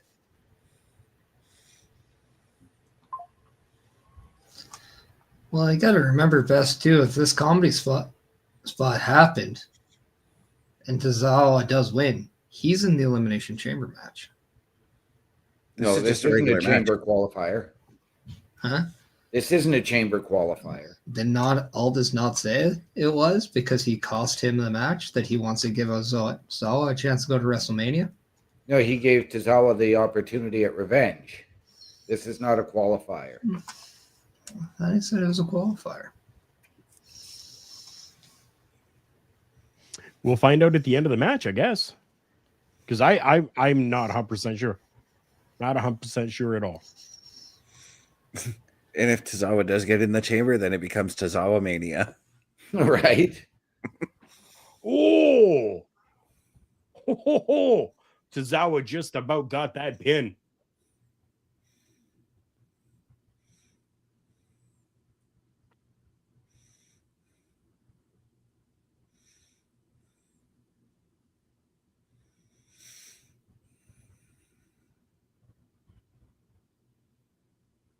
Oh, come on, Tozawa.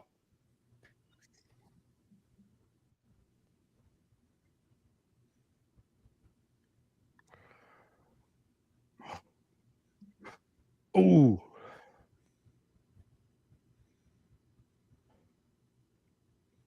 Goodness.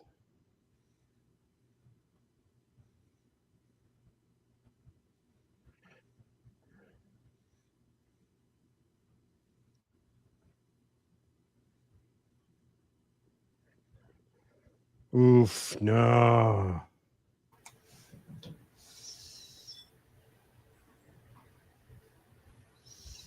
And Mello finally picks up the win there. Yep. Tozawa, though, again, another fantastic showing in singles action. Yeah. And I love that there was no comedic to this at all. That's was what I just mean. showcasing what both of these guys can do inside that ring. Wow.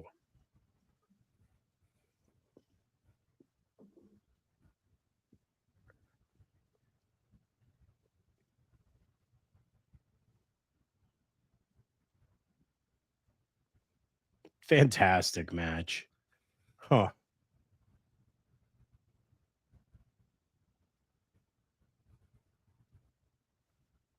Now we have to continue on an up streak for Mello. Yes. Because if we don't and we have him lose next week or whatever, I think it's going to make Tozawa look cheap, look weak. And I don't want to see that. What about if, like, next week he goes up against, like, Otis?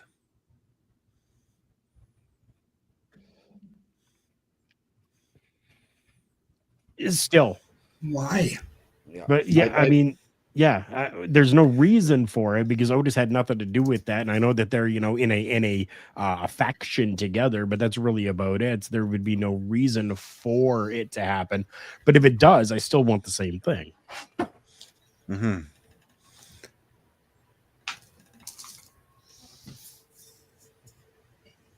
I don't know if y'all just heard that, but I just had something go crash in my kitchen area, so I have to check that out. Wasn't the pie, All right. was it? No, I hope it wasn't the pie. R.I. pie.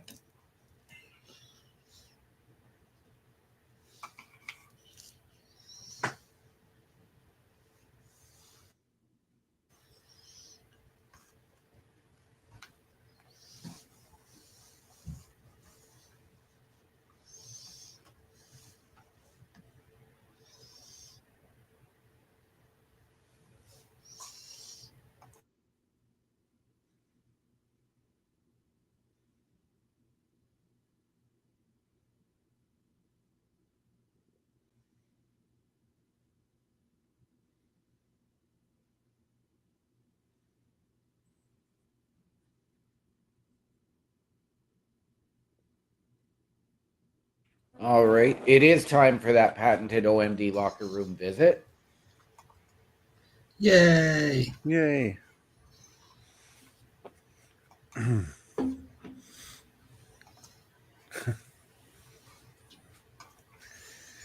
then there were two.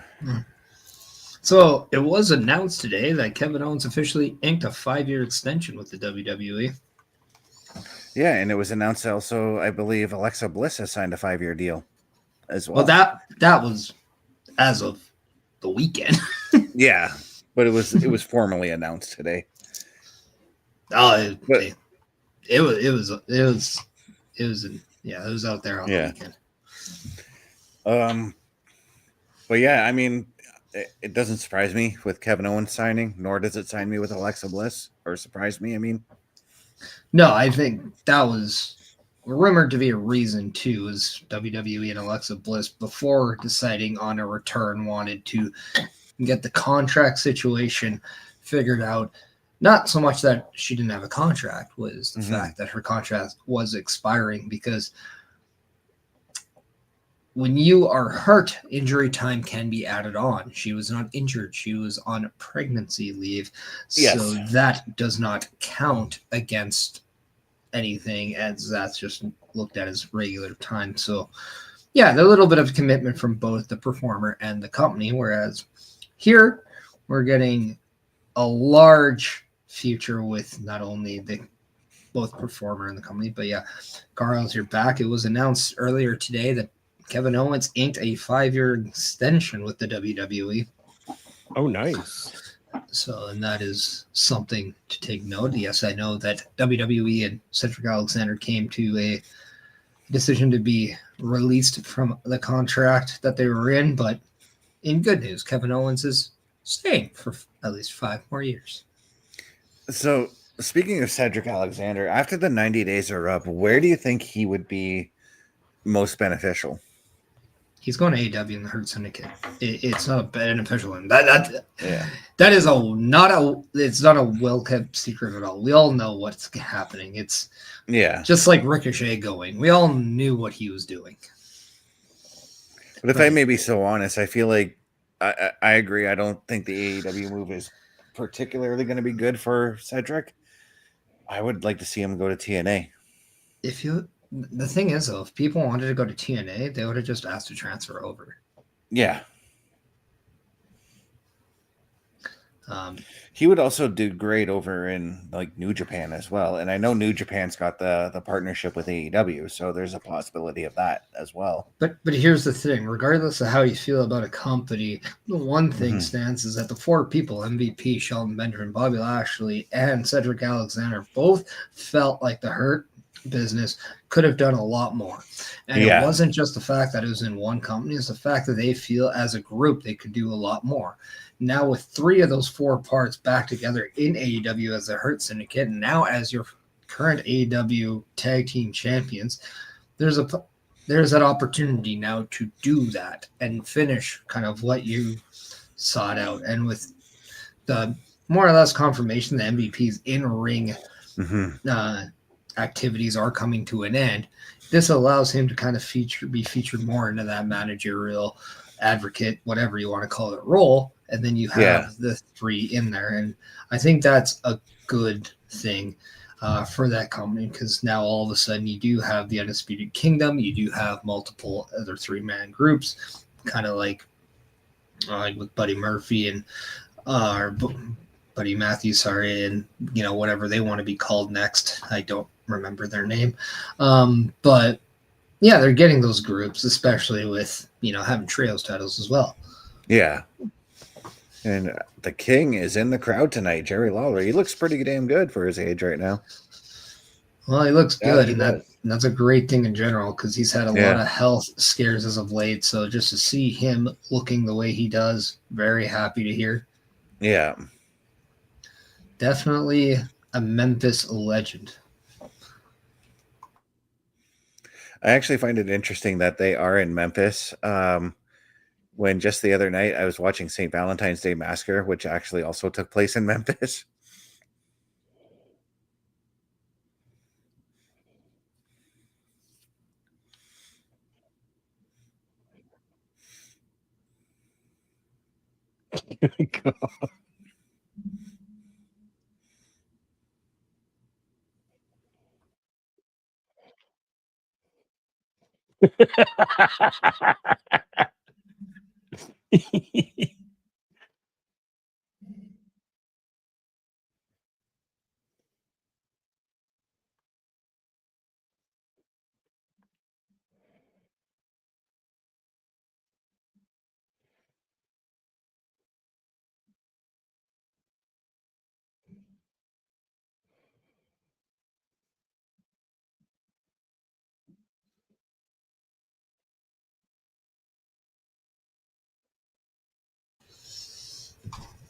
It's not paranoia, it's Uso penitentiary. And that feels as what Cody Rhodes is locked in right now.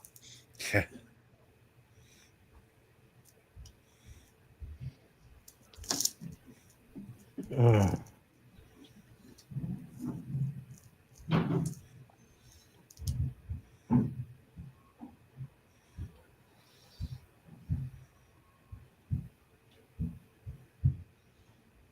See that issue that happened where I had to leave for that moment? Could have happened now instead.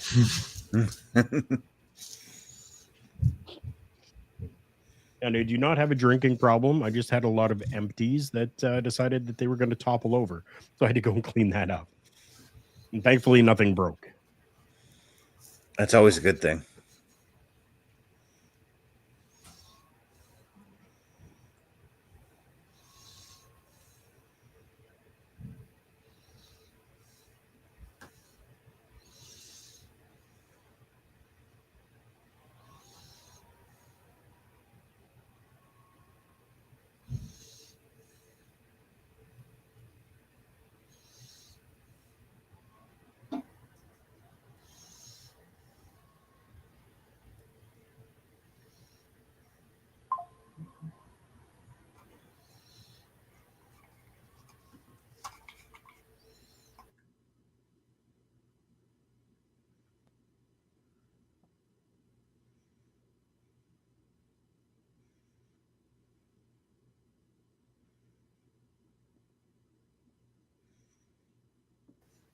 With all the recent kind of maybe chatter about the Def Rebel music, and we've seen AJ Styles go back to his initial theme. Alexa Bliss went back to her initial theme, at least for the Rumble.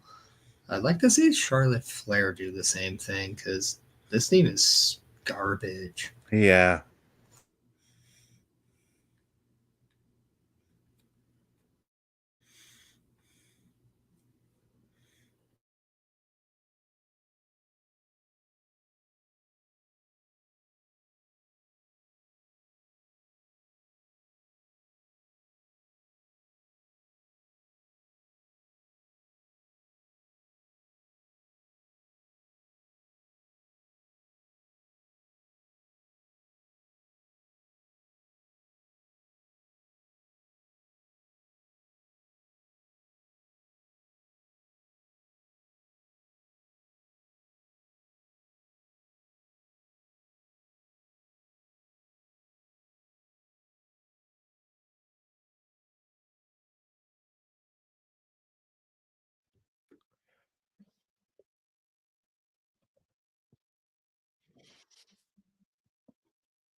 You think that I think that you thought and it happened and then thought again and think this and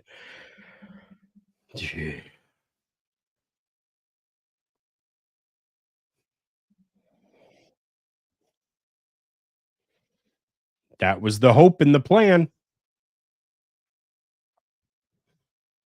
Yep.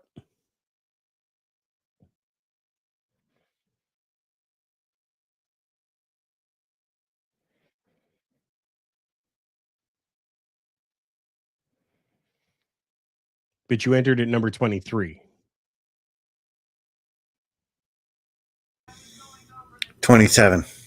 Oh, 27. That's correct. Yes.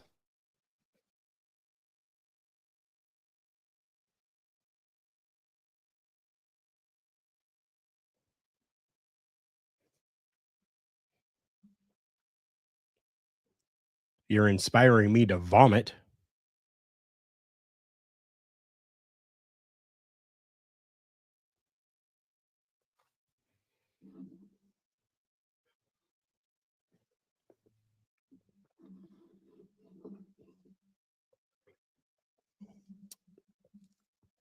Well, that was convenient.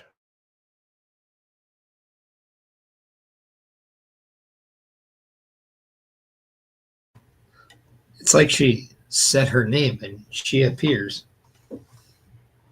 I believe in Tiffany.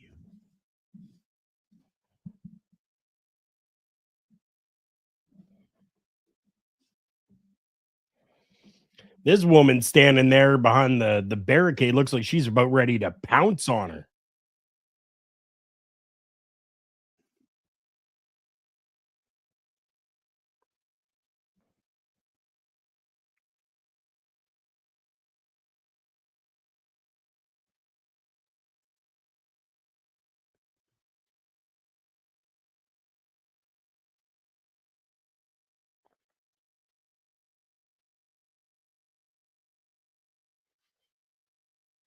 I don't want to see Charlotte Flair at all.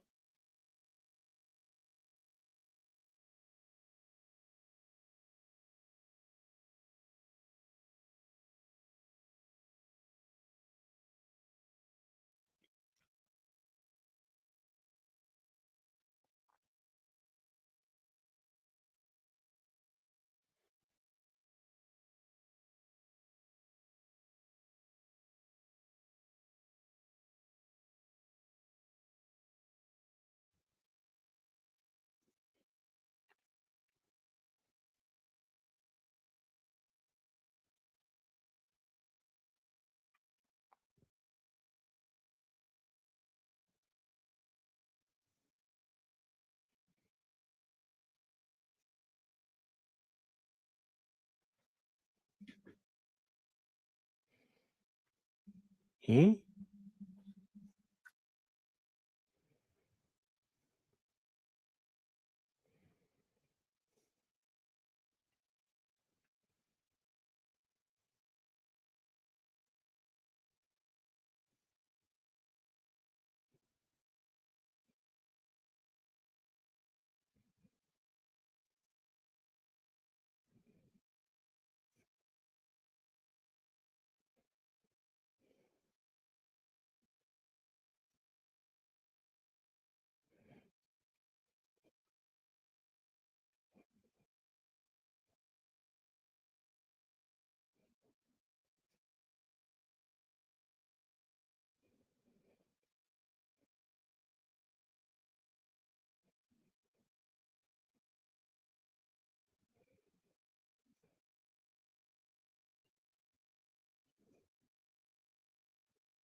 I can get behind that. 100%.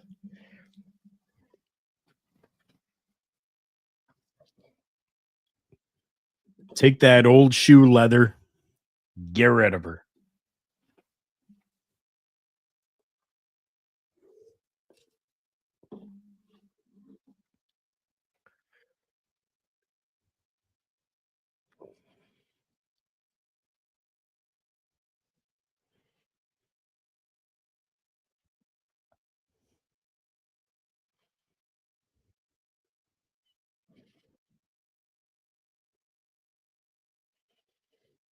Oh,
okay, like, and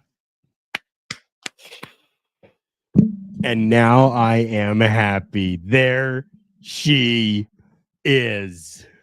Yeah.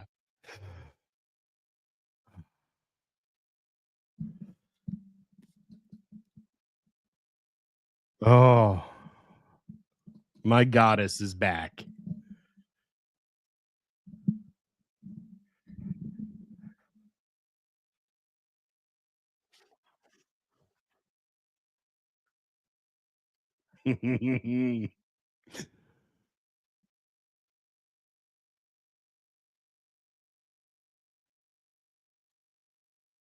Oh,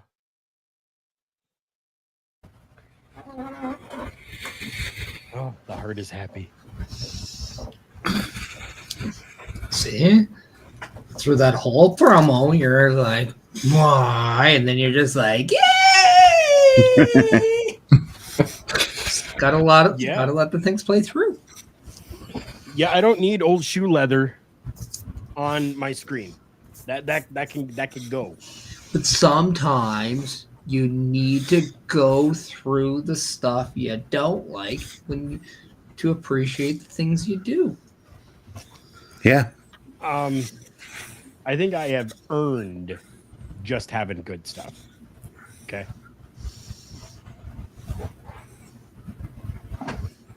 I've earned that. Yeah, but you gotta appreciate it now. Well, I appreciate Alexa Bliss for sure. Yeah, but you appreciate it more when you forget a little bit of Charlotte Flair. No. You're like, I really like my Alexa Bliss even more now. Charlotte just detracted from SmackDown.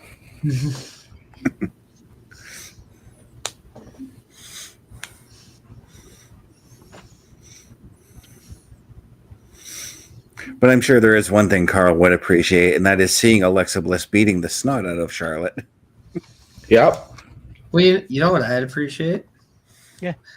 Everybody taking some time to go check out what we got going on. So here's a video to showcase it. Yeah. Turnbuckle Studios and the Turnbuckle Affiliation Program bring you the week of streams. All times are in Eastern Time. Monday nights you get the Locker Room Breakdown at 7 p.m., followed by the Raw Patrol at 8 p.m. Tuesday brings you the flagship show, Turnbuckle Talk, at 8:05 p.m. Wednesday we play games with the PlayStation Showcase at 8 p.m. Thursday we got total non-stop action with Brace for Impact at 8 p.m. Friday we game again with Unleashed, the Jessica Wilde story at 7 p.m. Following the game, join us for the Smackdown Security Detail at 8 p.m. The weekend brings you Saturday Night Gaming at 8 p.m. On Sunday be sure to catch the Chris Parrish podcast at 12:15 p.m. followed by the Boar's Nest at 8 p.m. Be part of the shows and join the chat every day.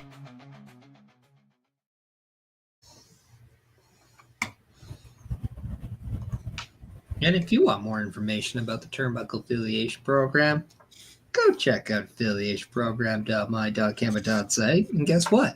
It's an updated site now, so you get all the good old tidbits and information about it. So if you check it out, it goes straight to the link, and you want to do that right now, especially if you want that introduction to content creation and podcasting.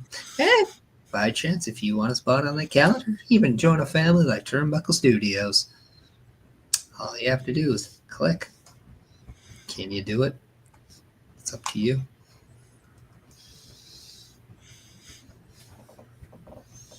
Fantastic.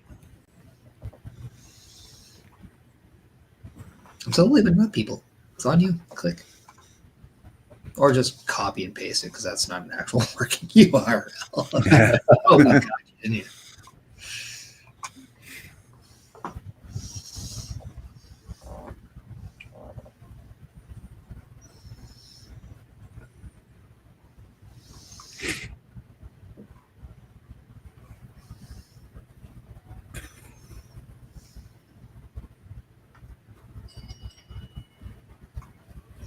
Oh, the match just started from what I hear. Yep. Yeah, I heard the bell in my ear.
I know this is kind of the welcome back match for Alexa Bliss on SmackDown, but at what point do we think we're going to see Candice LeRae kind of be put in a position where she's no longer that person to kind of have that one or that match against, just so they can get that win? Because it doesn't look like Candice LeRae is going to pick up the victory, but Right. at what point do we see something more? Because we can't just watch Speed every Wednesday to see her pick up the W's. I was really hoping that that's what they were going to do with her after Indy Hartwell's release. So I don't know, maybe when she finally breaks away from Nia, we see that.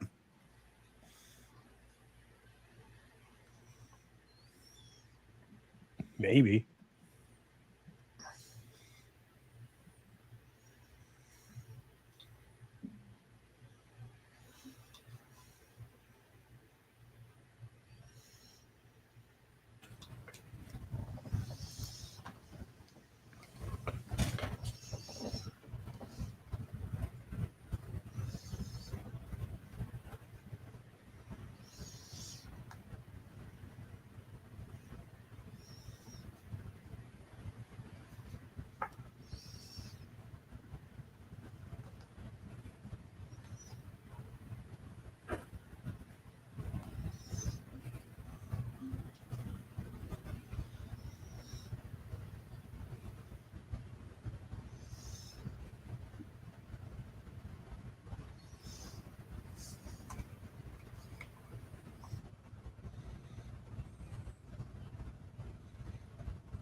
Come on, Bliss.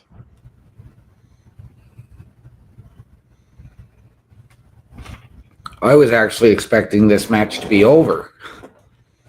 So to bunk off what Bulkster's saying about Paul Ellering and AOP being released, I'm only seeing that Paul Ellering has been released. I don't know. I haven't.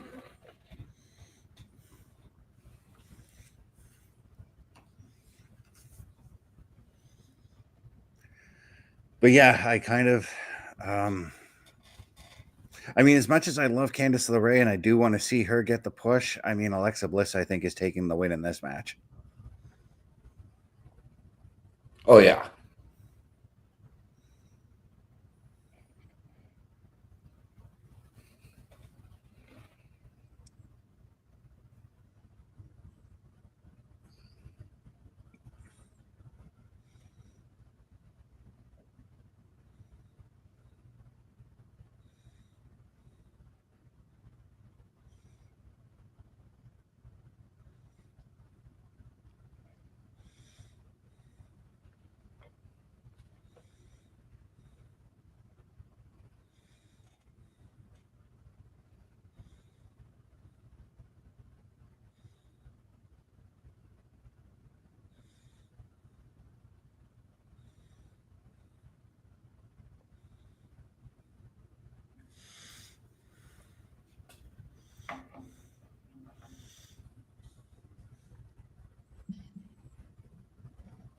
Oh, she's got Lily.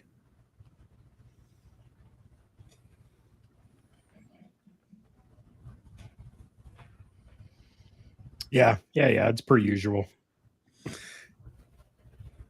Yeah, but the post-Mania cleanup we haven't seen that in a while. Candice, no, what are you doing? Oh. Sorry. You don't want to be doing that.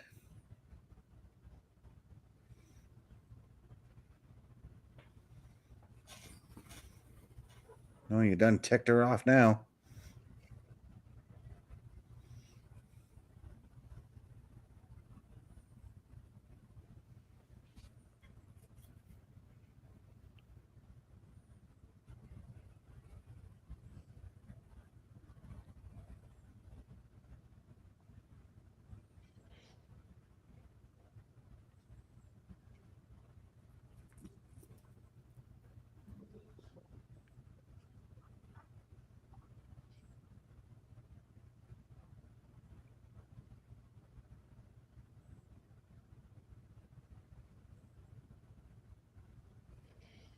Come on, Alexa, you got this.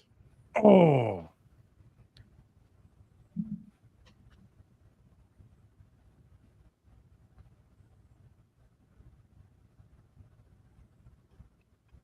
I mean, I enjoy Candice LeRae as well. Don't get me wrong. Yeah. Right. But this is Alexa Bliss. Yeah.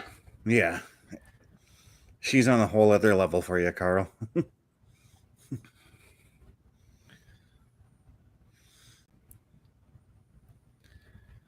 Alexa Bliss is the one who got me back really into enjoying women's professional wrestling. Mm-hmm. Right. There haven't been many that I have like gravitated to over the years. Liv Morgan for sure, Alexa Bliss, Lita. That's really about it. Again, when you mention Lita, I think of SummerSlam 04 and how excited you were just to see her managing Matt Hardy that night. Yeah. Like those are it. Those are the three. Yeah.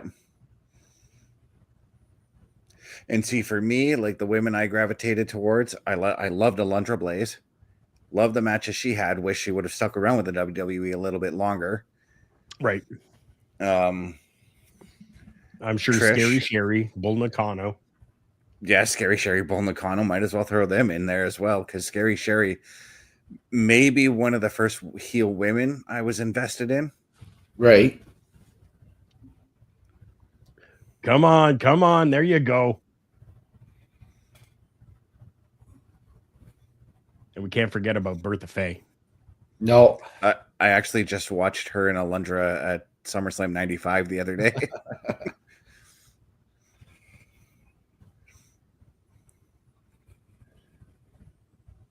It was one of those There we blink and you'll go. miss it matches, sadly, even though Rhonda Singh is one of the best big women wrestlers who have ever come, you know? Oh, yeah.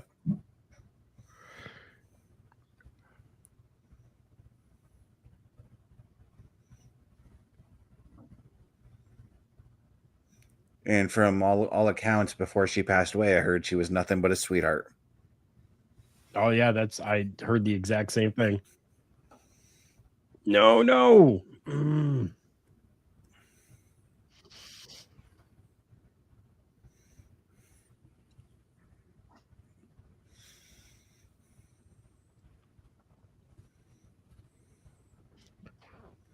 Oh, that scared me. Oh, This match is turning out. Oh,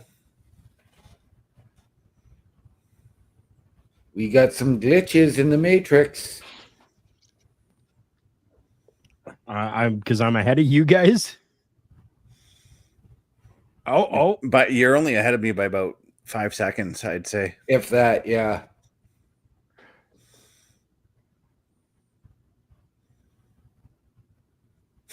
Okay. I actually like these little spots like this.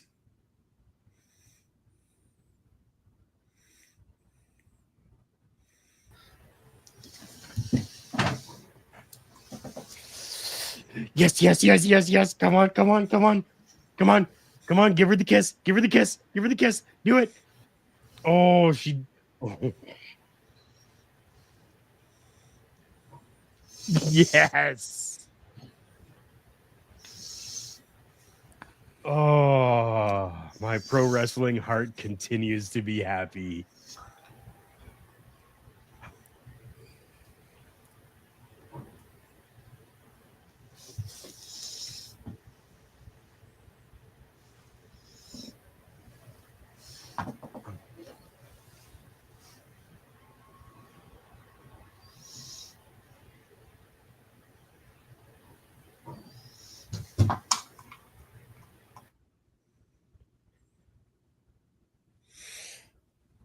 And Bianca Belair.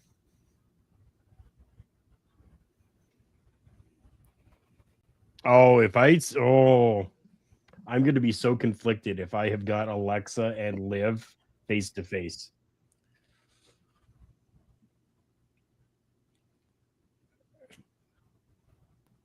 But hopefully I can get some decent photos of Alexa and Liv together in the ring for you. That'd be cool. You know, if you do have binoculars, you can put your phone up to the eye hole on the binoculars and get really good zoomed in pictures, right? Yep. Or if you've got the like $500, you can go and get one of those telephoto lenses and do it. I don't know think that they'd allow those in. Is going to work I on don't- my phone. Yeah, actually, some of those lenses could. They do have ones designed for the phone. Yeah. But yeah, I don't think they do that either. I think they would allow like just if I walked in with my Rebel T6, they'd probably only allow that, you know?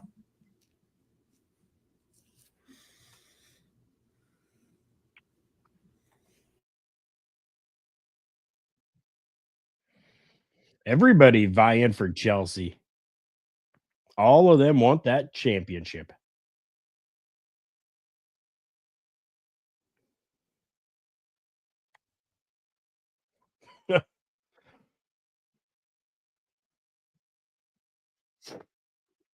Oh, this should be fantastic. Yes, a barn burner to end the show tonight. Yeah.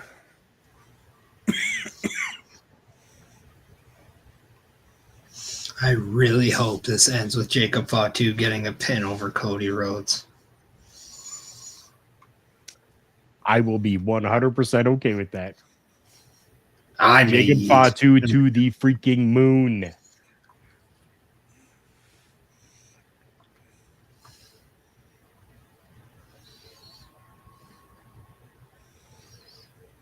but at the same time, if they want to swerve me a little and have Tamatonga do it, I'm okay with that too. Mm-hmm. Yeah.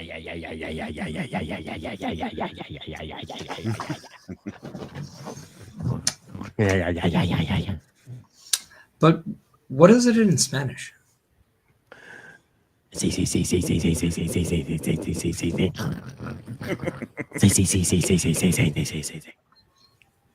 French. All right, so I'm getting Oh, wait. in my feed now as well that AOP have been released. And I'll even give it to you in German.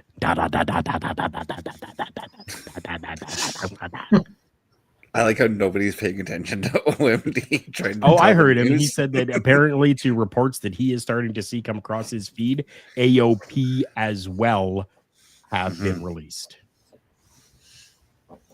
Looks like we got our main topic for Turnbuckle Talk this week, eh, boys? Yeah, the two The of you might have a great show. Yeah. I got to take a look at my schedule again.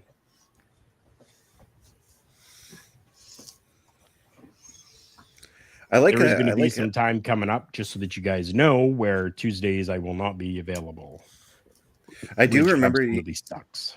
Yeah, I do remember you saying that there was going to be a period of time where you wouldn't be available when we last spoke.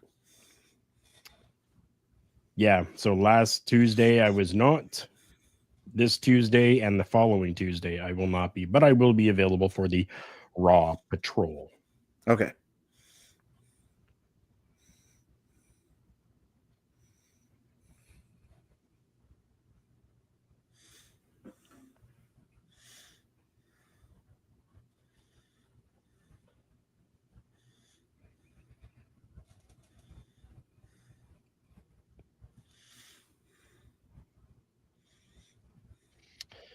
Minute 15 still left in this break before we come back for this amazing main event. And since this is the really the first time that I've been able to be on the Smackdown Security Detail, I do have to say that I've been missing a lot with SmackDown now being the 3-hour show that it is, almost taking that spot that Monday Night Raw had. I'm loving how things are going. I'm liking this better than the 3-hour Raws that we had, which seemed to be a lot of filler as opposed to matches. And I feel like we've really gotten a lot of good professional wrestling or entertainment on SmackDown tonight. And I'm okay with that. The first half hour, sure, okay, but it's helping and it's building because we are in WrestleMania season, and I get that we're on our way to the Elimination Chamber and then WrestleMania. But I'm liking how this has been going so far. You know what I was just thinking about too, Carl? Because as you had said, as you're a person who basically doesn't really get to watch a lot of SmackDown, I think it'd be beneficial though if they're like on Raw, for instance, they show, hey, this is what happened on SmackDown, you know? So you want to go back to Just- getting like the SmackDown rebound? Yeah, because I thought those were cool and that's what actually drew me back to watching SmackDown was the SmackDown rebounds. Now, do you want to see SmackDown stay at 3 hours come June when it's supposed to shift back to 2, or do you want to see it go into that 2.5 hour, 2-hour 45 slot like Raw did? If they continue the way that they are right now, then I think the 3 hours is fine because it hasn't felt like 2.5 hours already for me. Right. I was gonna say, ask me when May rolls around because I still forget that SmackDown is a 3-hour show because even today, like when I mentally prepare to do these shows, I thought to myself, well, SmackDown's only a 2-hour show, and I'm like, no, it's a 3-hour show.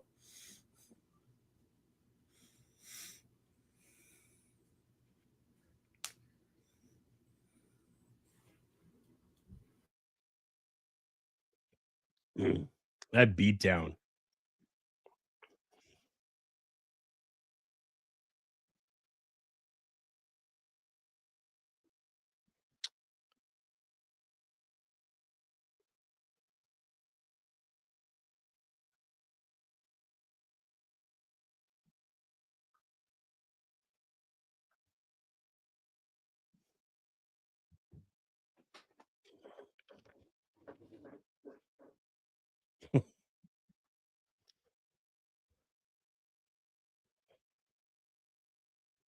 Mm.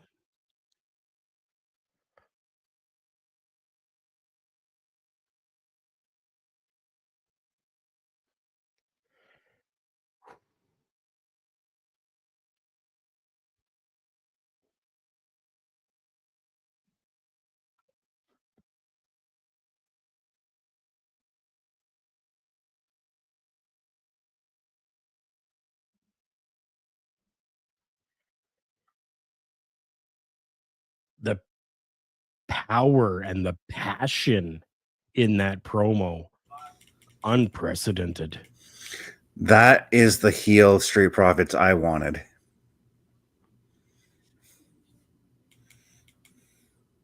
Oof.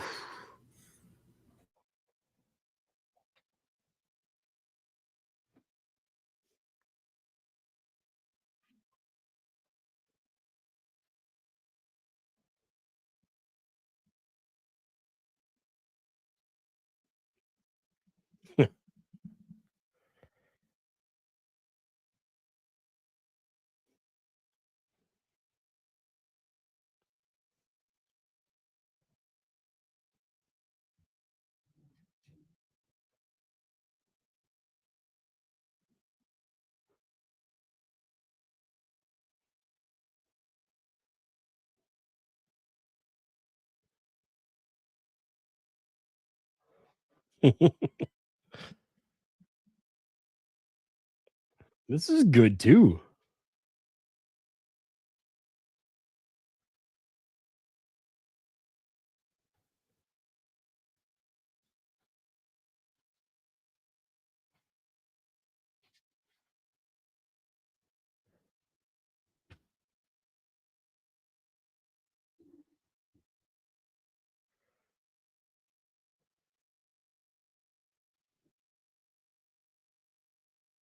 Okay.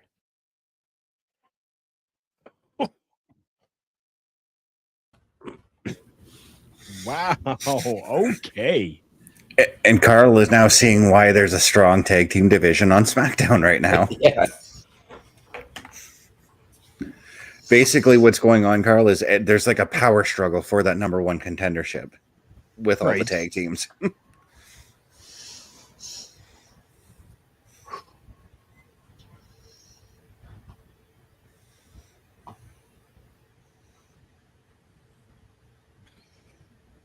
SmackDown in Washington, D.C. next Friday, which will also be the site of Vengeance Day. And programming note, there will be a PLE patrol for that. Okay.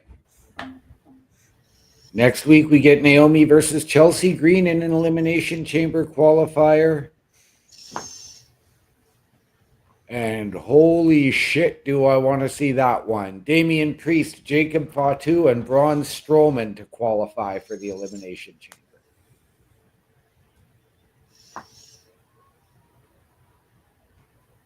That's going to be a tough match for all three of those gentlemen. Oh, yeah.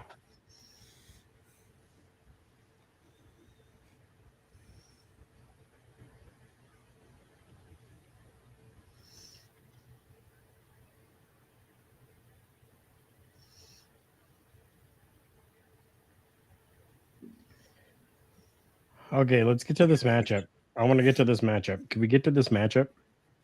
Not yet. We got to look at Damian Priest.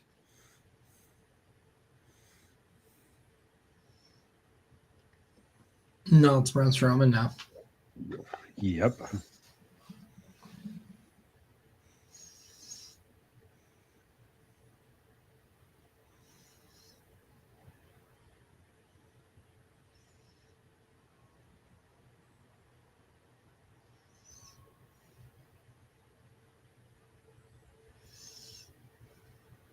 Well, now it's Jacob Fatu.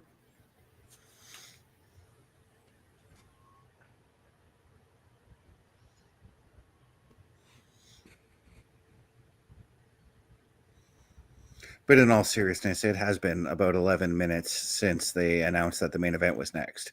Mm-hmm. Yep.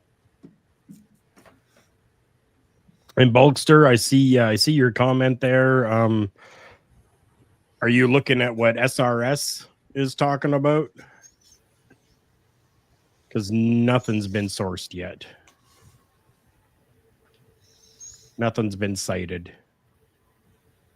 Not saying that it's incorrect. I'm just looking for people to actually cite their sources. Put it into APA formatting for me, please. Oh God, I hated doing APA formatting. Yeah, SRS did report it, by the way. Yeah, I did see that. Yeah.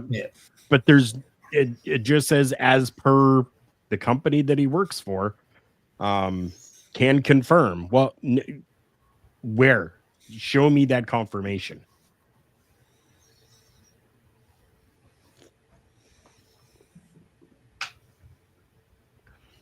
And yeah, that's who I'm meaning, Bulkster. Yeah.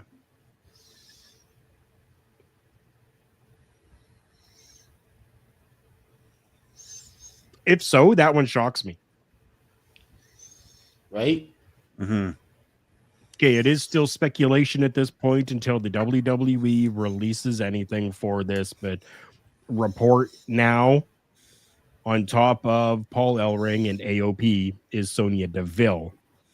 Again, speculation. This is not 100% WWE has confirmed this. We're just getting reports that this is what is going on at this time. But by Tuesday at 8:05 p.m. Eastern, we'll have more confirmation by that point. Same with Sunday at 12:15. Yeah. Yep. That's right. If you really can't wait, I come quicker.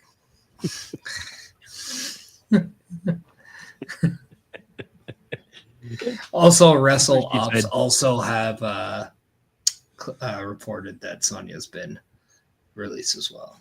Wrestle Ops as well? Yeah. Now I'm wondering if they took the report from SRS and copied and pasted it. No, they didn't copy and paste it, but they are crediting Fightful. Okay.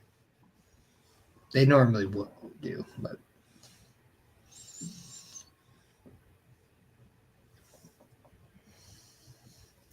then as per Santi Z, Conman has been released. I thought that was funny.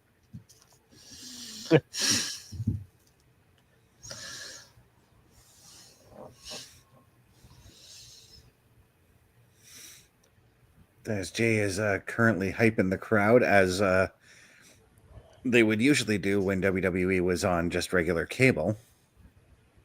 Yep. Well, can you not eat for 2.5 minutes at best? I don't have that energy. See, you gotta. If only we had pills for that. Or you can go to rogueenergy.com, use the promo code PARISH, save yourself 10% off on any drink in the store. Yeah, you might need pills for that.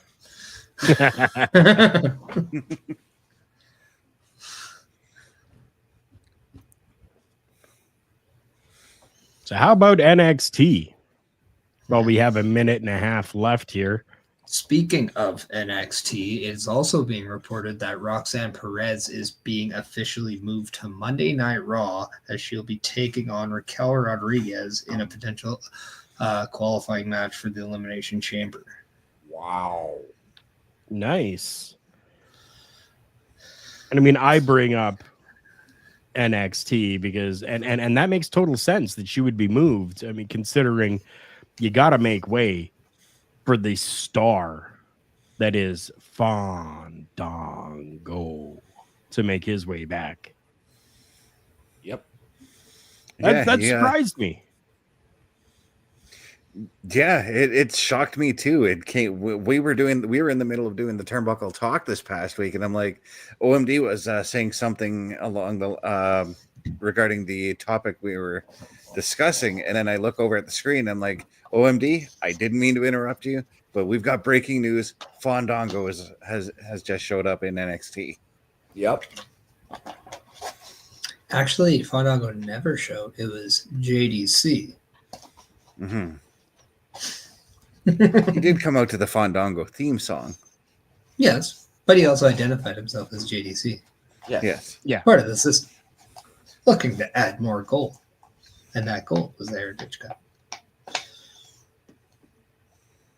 I was kind of hoping for a sort of reuniting of the Fashion Police, because Tyler Breeze has been known to work at the PC. Mm-hmm. I want Tyler Breeze and Pretty Deadly to work together. Yeah.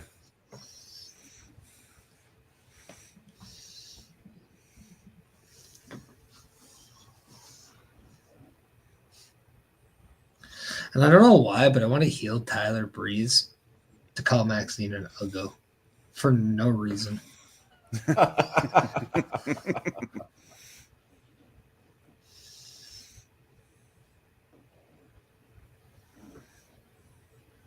Oh, by the time everybody gets to the ring, we're gonna have 10 minutes.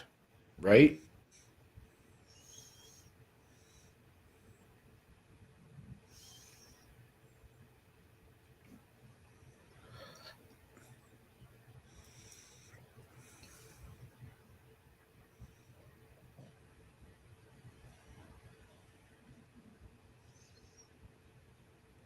So I know they got rid of a lot of that AR stuff, but I noticed that Cody still uses that. I'm wondering if that's now at the wrestler's discretion if they want that or not. I don't know. It's a possibility.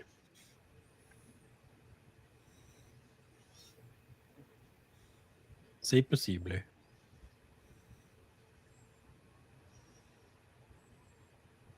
But a different type vest for Cody Rhodes. Yeah.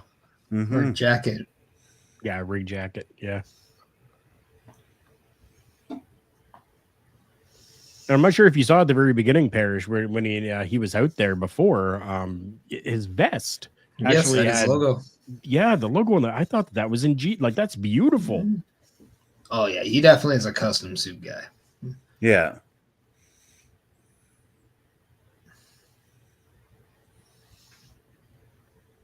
I'm very thankful that I've got a picture with Cody. Yes, you do.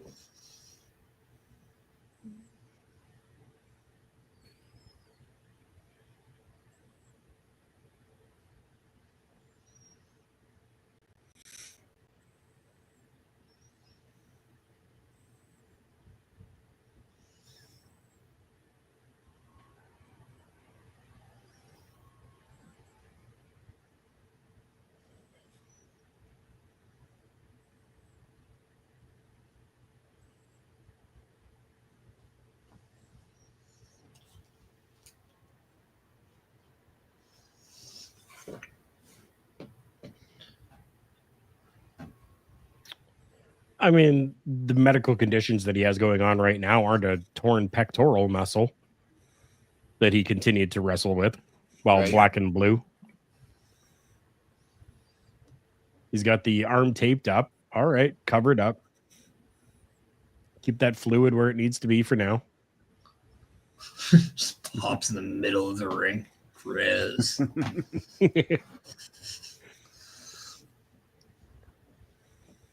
But I mean, he did go through hell and back again on Saturday in that ladder match. Nah, it's very, very true. There were lots of little spots that I'm like, ooh, yeah, I could tell that definitely hurt. And at one point, I'm even yelling at the screen, when Sammy had come out there. I'm like, somebody needs to check on KO too. Check on Kevin Owens. Hit the back of his head. Check on Kevin Owens. So I felt like nobody was checking on him. Right? And that's why he was so mad.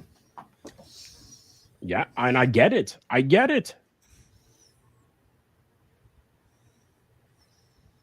to support my fellow Canadians.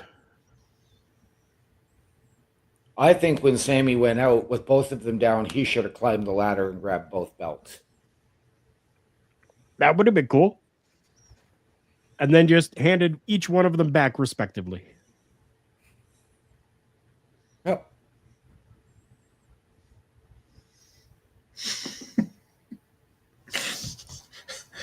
I could only see how that would go over in the live crowd. Yeah.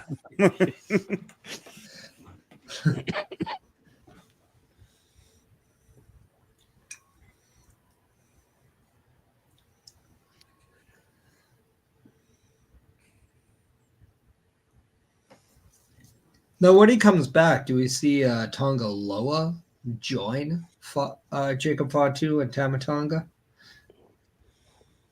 I hope so. I've been enjoying Tama Tonga and Tonga Loa as a tag team before he got hurt, so Because that would alleviate the tag teams of Jacob Fatu and Tama Tonga, and that would allow Jacob Fatu to be more of his own. yeah. Yeah. Have him come back, put together the Gorillas of Destiny again, and yeah.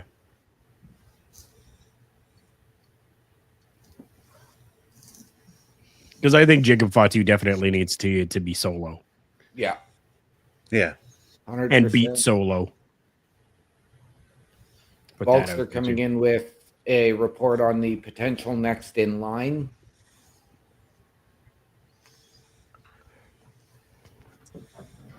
And if that's the case, I am disappointed.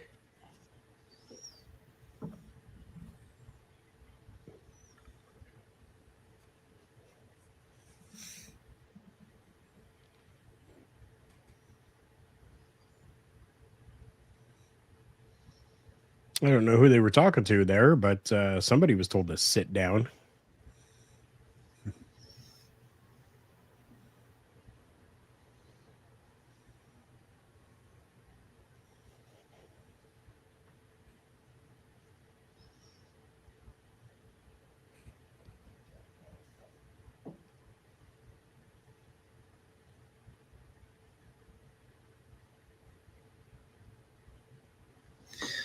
So to clarify the Sonya Deville thing, she has not been released. Her contract will not be renewed.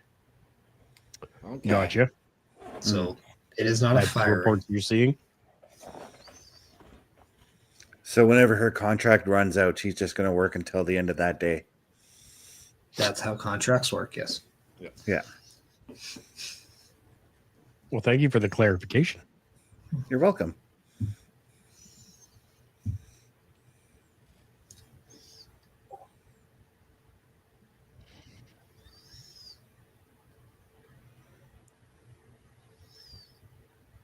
I thought so. The crowd's chanting, "We want tables."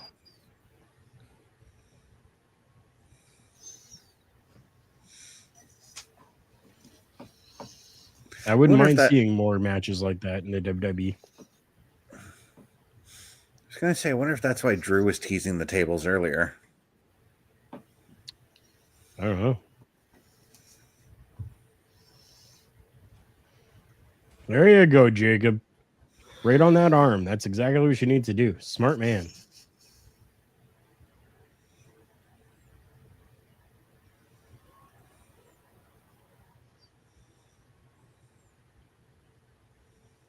Keeping Cody isolated. Gotta keep him isolated.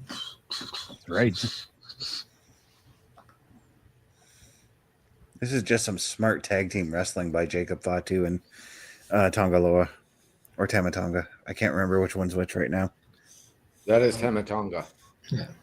Thank you.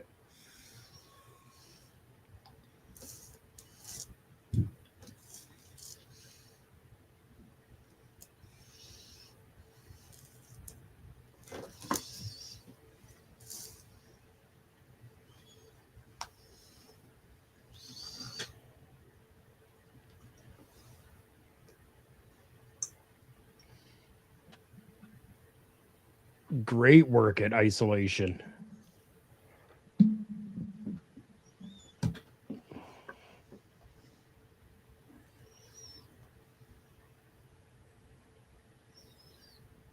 Such a weird part of the ropes to bounce off of. Right? Like just doing it feels like very different, very weird.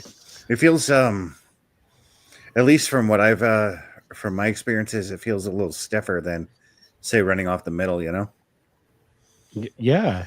That science. She blinded me with science.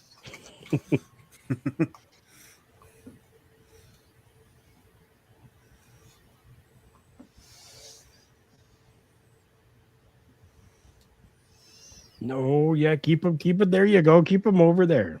Can't believe I'm saying that. I like Cody. I'm a fan of Cody. Mm-hmm. But I'm a fan of Jacob Fatu and Tama Tonga as well, though. Like,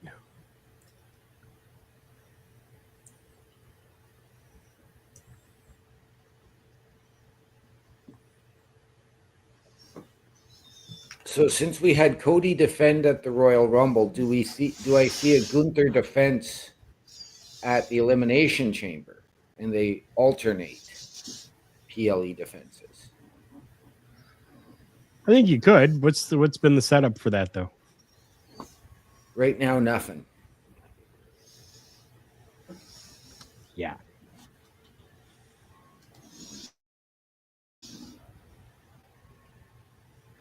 Yeah, because the only thing we've seen out of Gunther post Rumble is his interaction with Jay on Monday.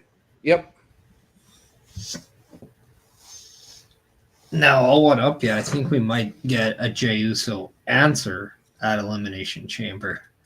And that way it takes something out of Gunther and Cody Rhodes. So I don't see a need to necessarily have them defend their championship. Right. But then that allows you to have other championships defended, like maybe a women's US or Intercontinental or men's US or Intercontinental or any of the tag team titles. Right.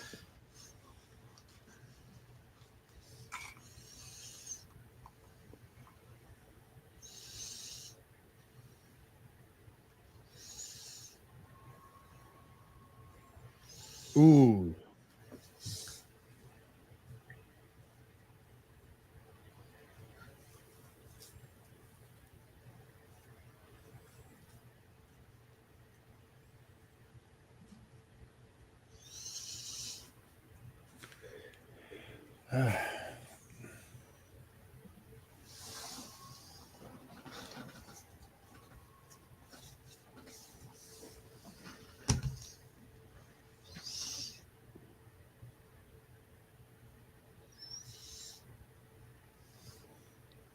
Tama Tonga.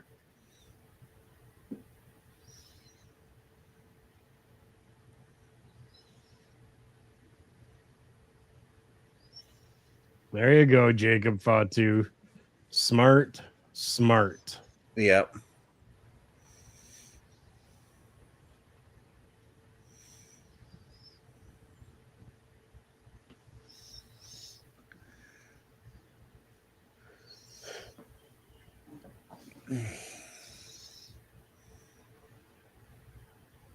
Dude, that worries me every time that they're going to collide heads.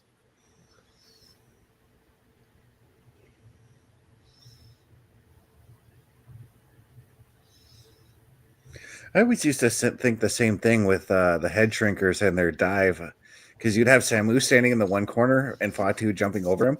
I always got the fear that Fatu was accidentally going to kick Samu in the back of the head. Right? Yeah. But they are trained professionals, people. Yeah. But at the same time, screw-ups do happen in the ring. No. Sometimes screw-ups are just let into the ring. Mm-hmm. We don't name those people. Yeah, he will never be named. Nope.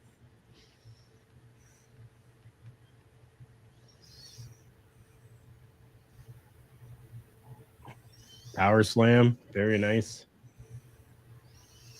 I think, too, with Cody Rhodes, I think it's a really good what's next for him. Because I still think Jey Uso does choose Gunther eventually. This could very well lead us into a time where we think Cody has maybe lost kind of his sight on where things stand.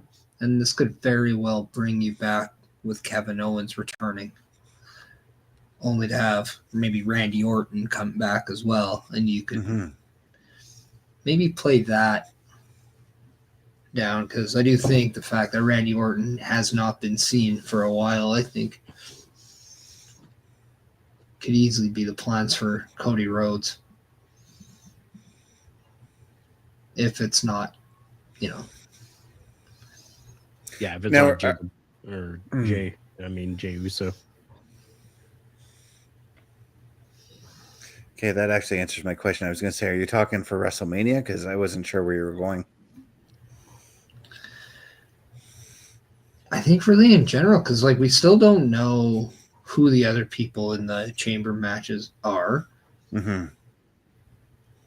I have a feeling just because we've seen a qualifying match does not necessarily mean those are people that stay in. Like I look at, say, Liv Morgan as a good example of, hey, she won by a technicality, but maybe we'll see something with Io in the match still. Maybe we see some pop up for the men's as well. So I'm just like kind of looking at, like, you just can't have Randy Orton not be a part of something. And what stories does he have that really make any sense? It's Kevin Owens, it's Cody Rhodes.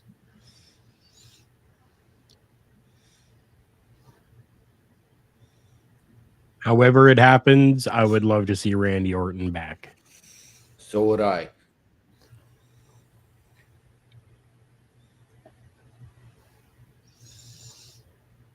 I think it could be very well Randy Orton. It could also be Randy Orton and KO at WrestleMania, because obviously it feels like we're going to KO and Sammy for Chamber. Randy Orton could show up in that match as well and do something. Yeah. But we just got the finish of what was an exciting tag team match, an exciting finish as well. Yes.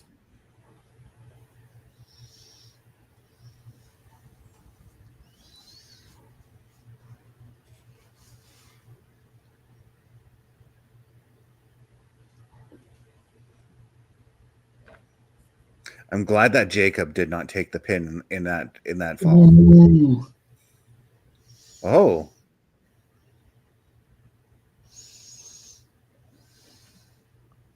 Okay.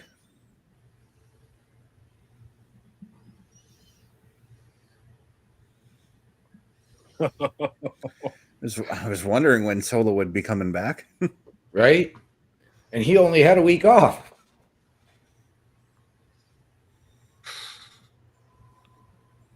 Where was he last week? That's what I'm saying. He only had a week off, which was last week. He was here the week before, which was the week he walked out. I feel like that was a lot longer than that. No, it was 2 weeks. Like 2 weeks ago, and then he skipped last week, skipped the Rumble, and You do know you just corrected yourself on the time frame then? It's a 2 week, not a 1 week. no, because he was off. here 2 weeks ago, which was when he walked off. I know, but when you really look at it though, if his last appearance was 2 weeks ago, then he had 2 weeks off. Yeah. Last week would have been the 1 week off, and then this next week would have been 2 weeks off. Just, I don't know. Your girl math doesn't add up to me. what 1 plus 1 equals 2. It's just, we can start from there, and then next week we'll go with prime numbers. Prime numbers. Okay. So overall, boys, what did you guys think of the show? Starting with you, Carl. Honestly, I mean, I had already mentioned it. I don't get the opportunity to see SmackDown very often, and I was happy with what I saw. Yeah, just overall, great show for me. I was very happy with it. All right, OMD, how about you, man? Again, loved the show. A few too many interruptions for the commercial breaks again that we get, but only so much we can do about that. Yeah, that's true too. But loved the stories being told, loved the direction we're headed. All right. Parrish, how about you, man? Yeah, I mean, this is the exciting time now, right? Like the Rumble is in the rear view. Now we're kind of gearing up towards, now it's the Chamber, and then it's all signs pointed to WrestleMania. So we're going to see a lot of clarity from here on out. We're going to see a lot more direct involvement in WrestleMania plans. Right. So it's going to be a lot of fun. We're getting obviously a very amped up tag division on the men's side. We're seeing new faces on the women's side in Katana Chance and Kaden Carter. So that's going to bring a lot of intrigue to the women's tag team championships. And then you're seeing, again, like Solo coming back now all of a sudden. Is he going to step up to Cody Rhodes, or is this now just a coming out party for what the new group? They're not Bloodline anymore. So what are they now? So obviously there's that. And then you're looking at, Chelsea Green, what's her next then for the U.S. title. Meechin still has, something to say about that. Is she going to qualify for the Elimination Chamber? So, yeah, I think we're getting a lot of clarity on what's coming up, but at the same time, we still got a big hurdle, and that is Elimination Chamber. So it's going to be a lot of fun to see kind of what is coming in. I can't wait to see what the final fulfillment of these qualifying matches entail. So it's going to be a lot of fun. Yeah. No, tonight's show was just bell to bell wrestling. I liked it. We only had like the promo at the start. I think was the only promo we had in ring. That was awesome. Pretty much, yeah. Everything else was backstage, which was perfectly done and perfectly timed. I did not like that 11 to 12 minutes we got between the announcing of the main event and then the actual main event. I feel like you could have subtracted at least 4 minutes off that to give a little more time to the main event match. But that's just me, all around though. Good show though. And on that note, Carl, where can the people find you? At my Linktree, we're looking at linktr.ee/Carl Carafel. Again, that's linktr.ee/KARLKARUFEL. All right. And Mr. Parrish, how about you? Yeah, you can find me on my Linktree. Just replace the Carl Carafel and Chris Parrish. It's that easy. I mean, it's really the same thing. But yeah, if you want to check out the Chris Parrish podcast every Sunday at 12:15 p.m. Eastern Time, you will find out why I do think Charlotte winning the Royal Rumble makes a lot of sense. Why was that the right move? I'll let you know. I'll also give you a little bit more thoughts about my experience at the Royal Rumble and perhaps how I got that selfie with Bully Ray. But then also, if you want to check out a lot of fun spots in here in Edmonton, but the place to be is Beercade, YEG. That's right. It's a proud paying sponsor of the Chris Parrish podcast. Go check them out, located on 10544 82nd Ave. You can check them out on Instagram, X, and the good old Facebook, which are 3 moves of doom for the Chris Parrish podcast. You can also add Instagram and Twitch to that. All right, OMT, how about you, my man? The people can find me at my Linktree, linktr.ee/OMDShow, and visually they can catch me on Sunday night at 8 p.m. on the Boar's Nest with Bubba Duke. And to you, Mr. Right. All right, you guys can find me at my Linktree, linktr.ee/Chris_best83. Tomorrow night, look for me 8 p.m. Eastern for the next episode of Saturday Night Gaming as we continue our adventures with Red Dead Redemption 2. Carl, since you're not going to be around for a little while, what are those words you usually end Turnbuckle Talk off on? Usually, I end it off by saying, remember, everyone, the world's a scary place. Take care of each other.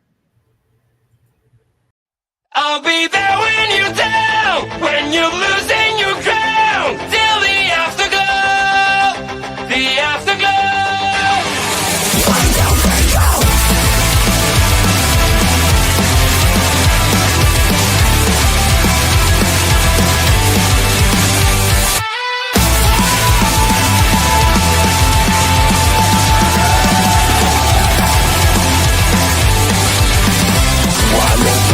Fading away, when you gotta shine. One more thought of you is gone now, as you keep smiling at the crowd. Pressure is your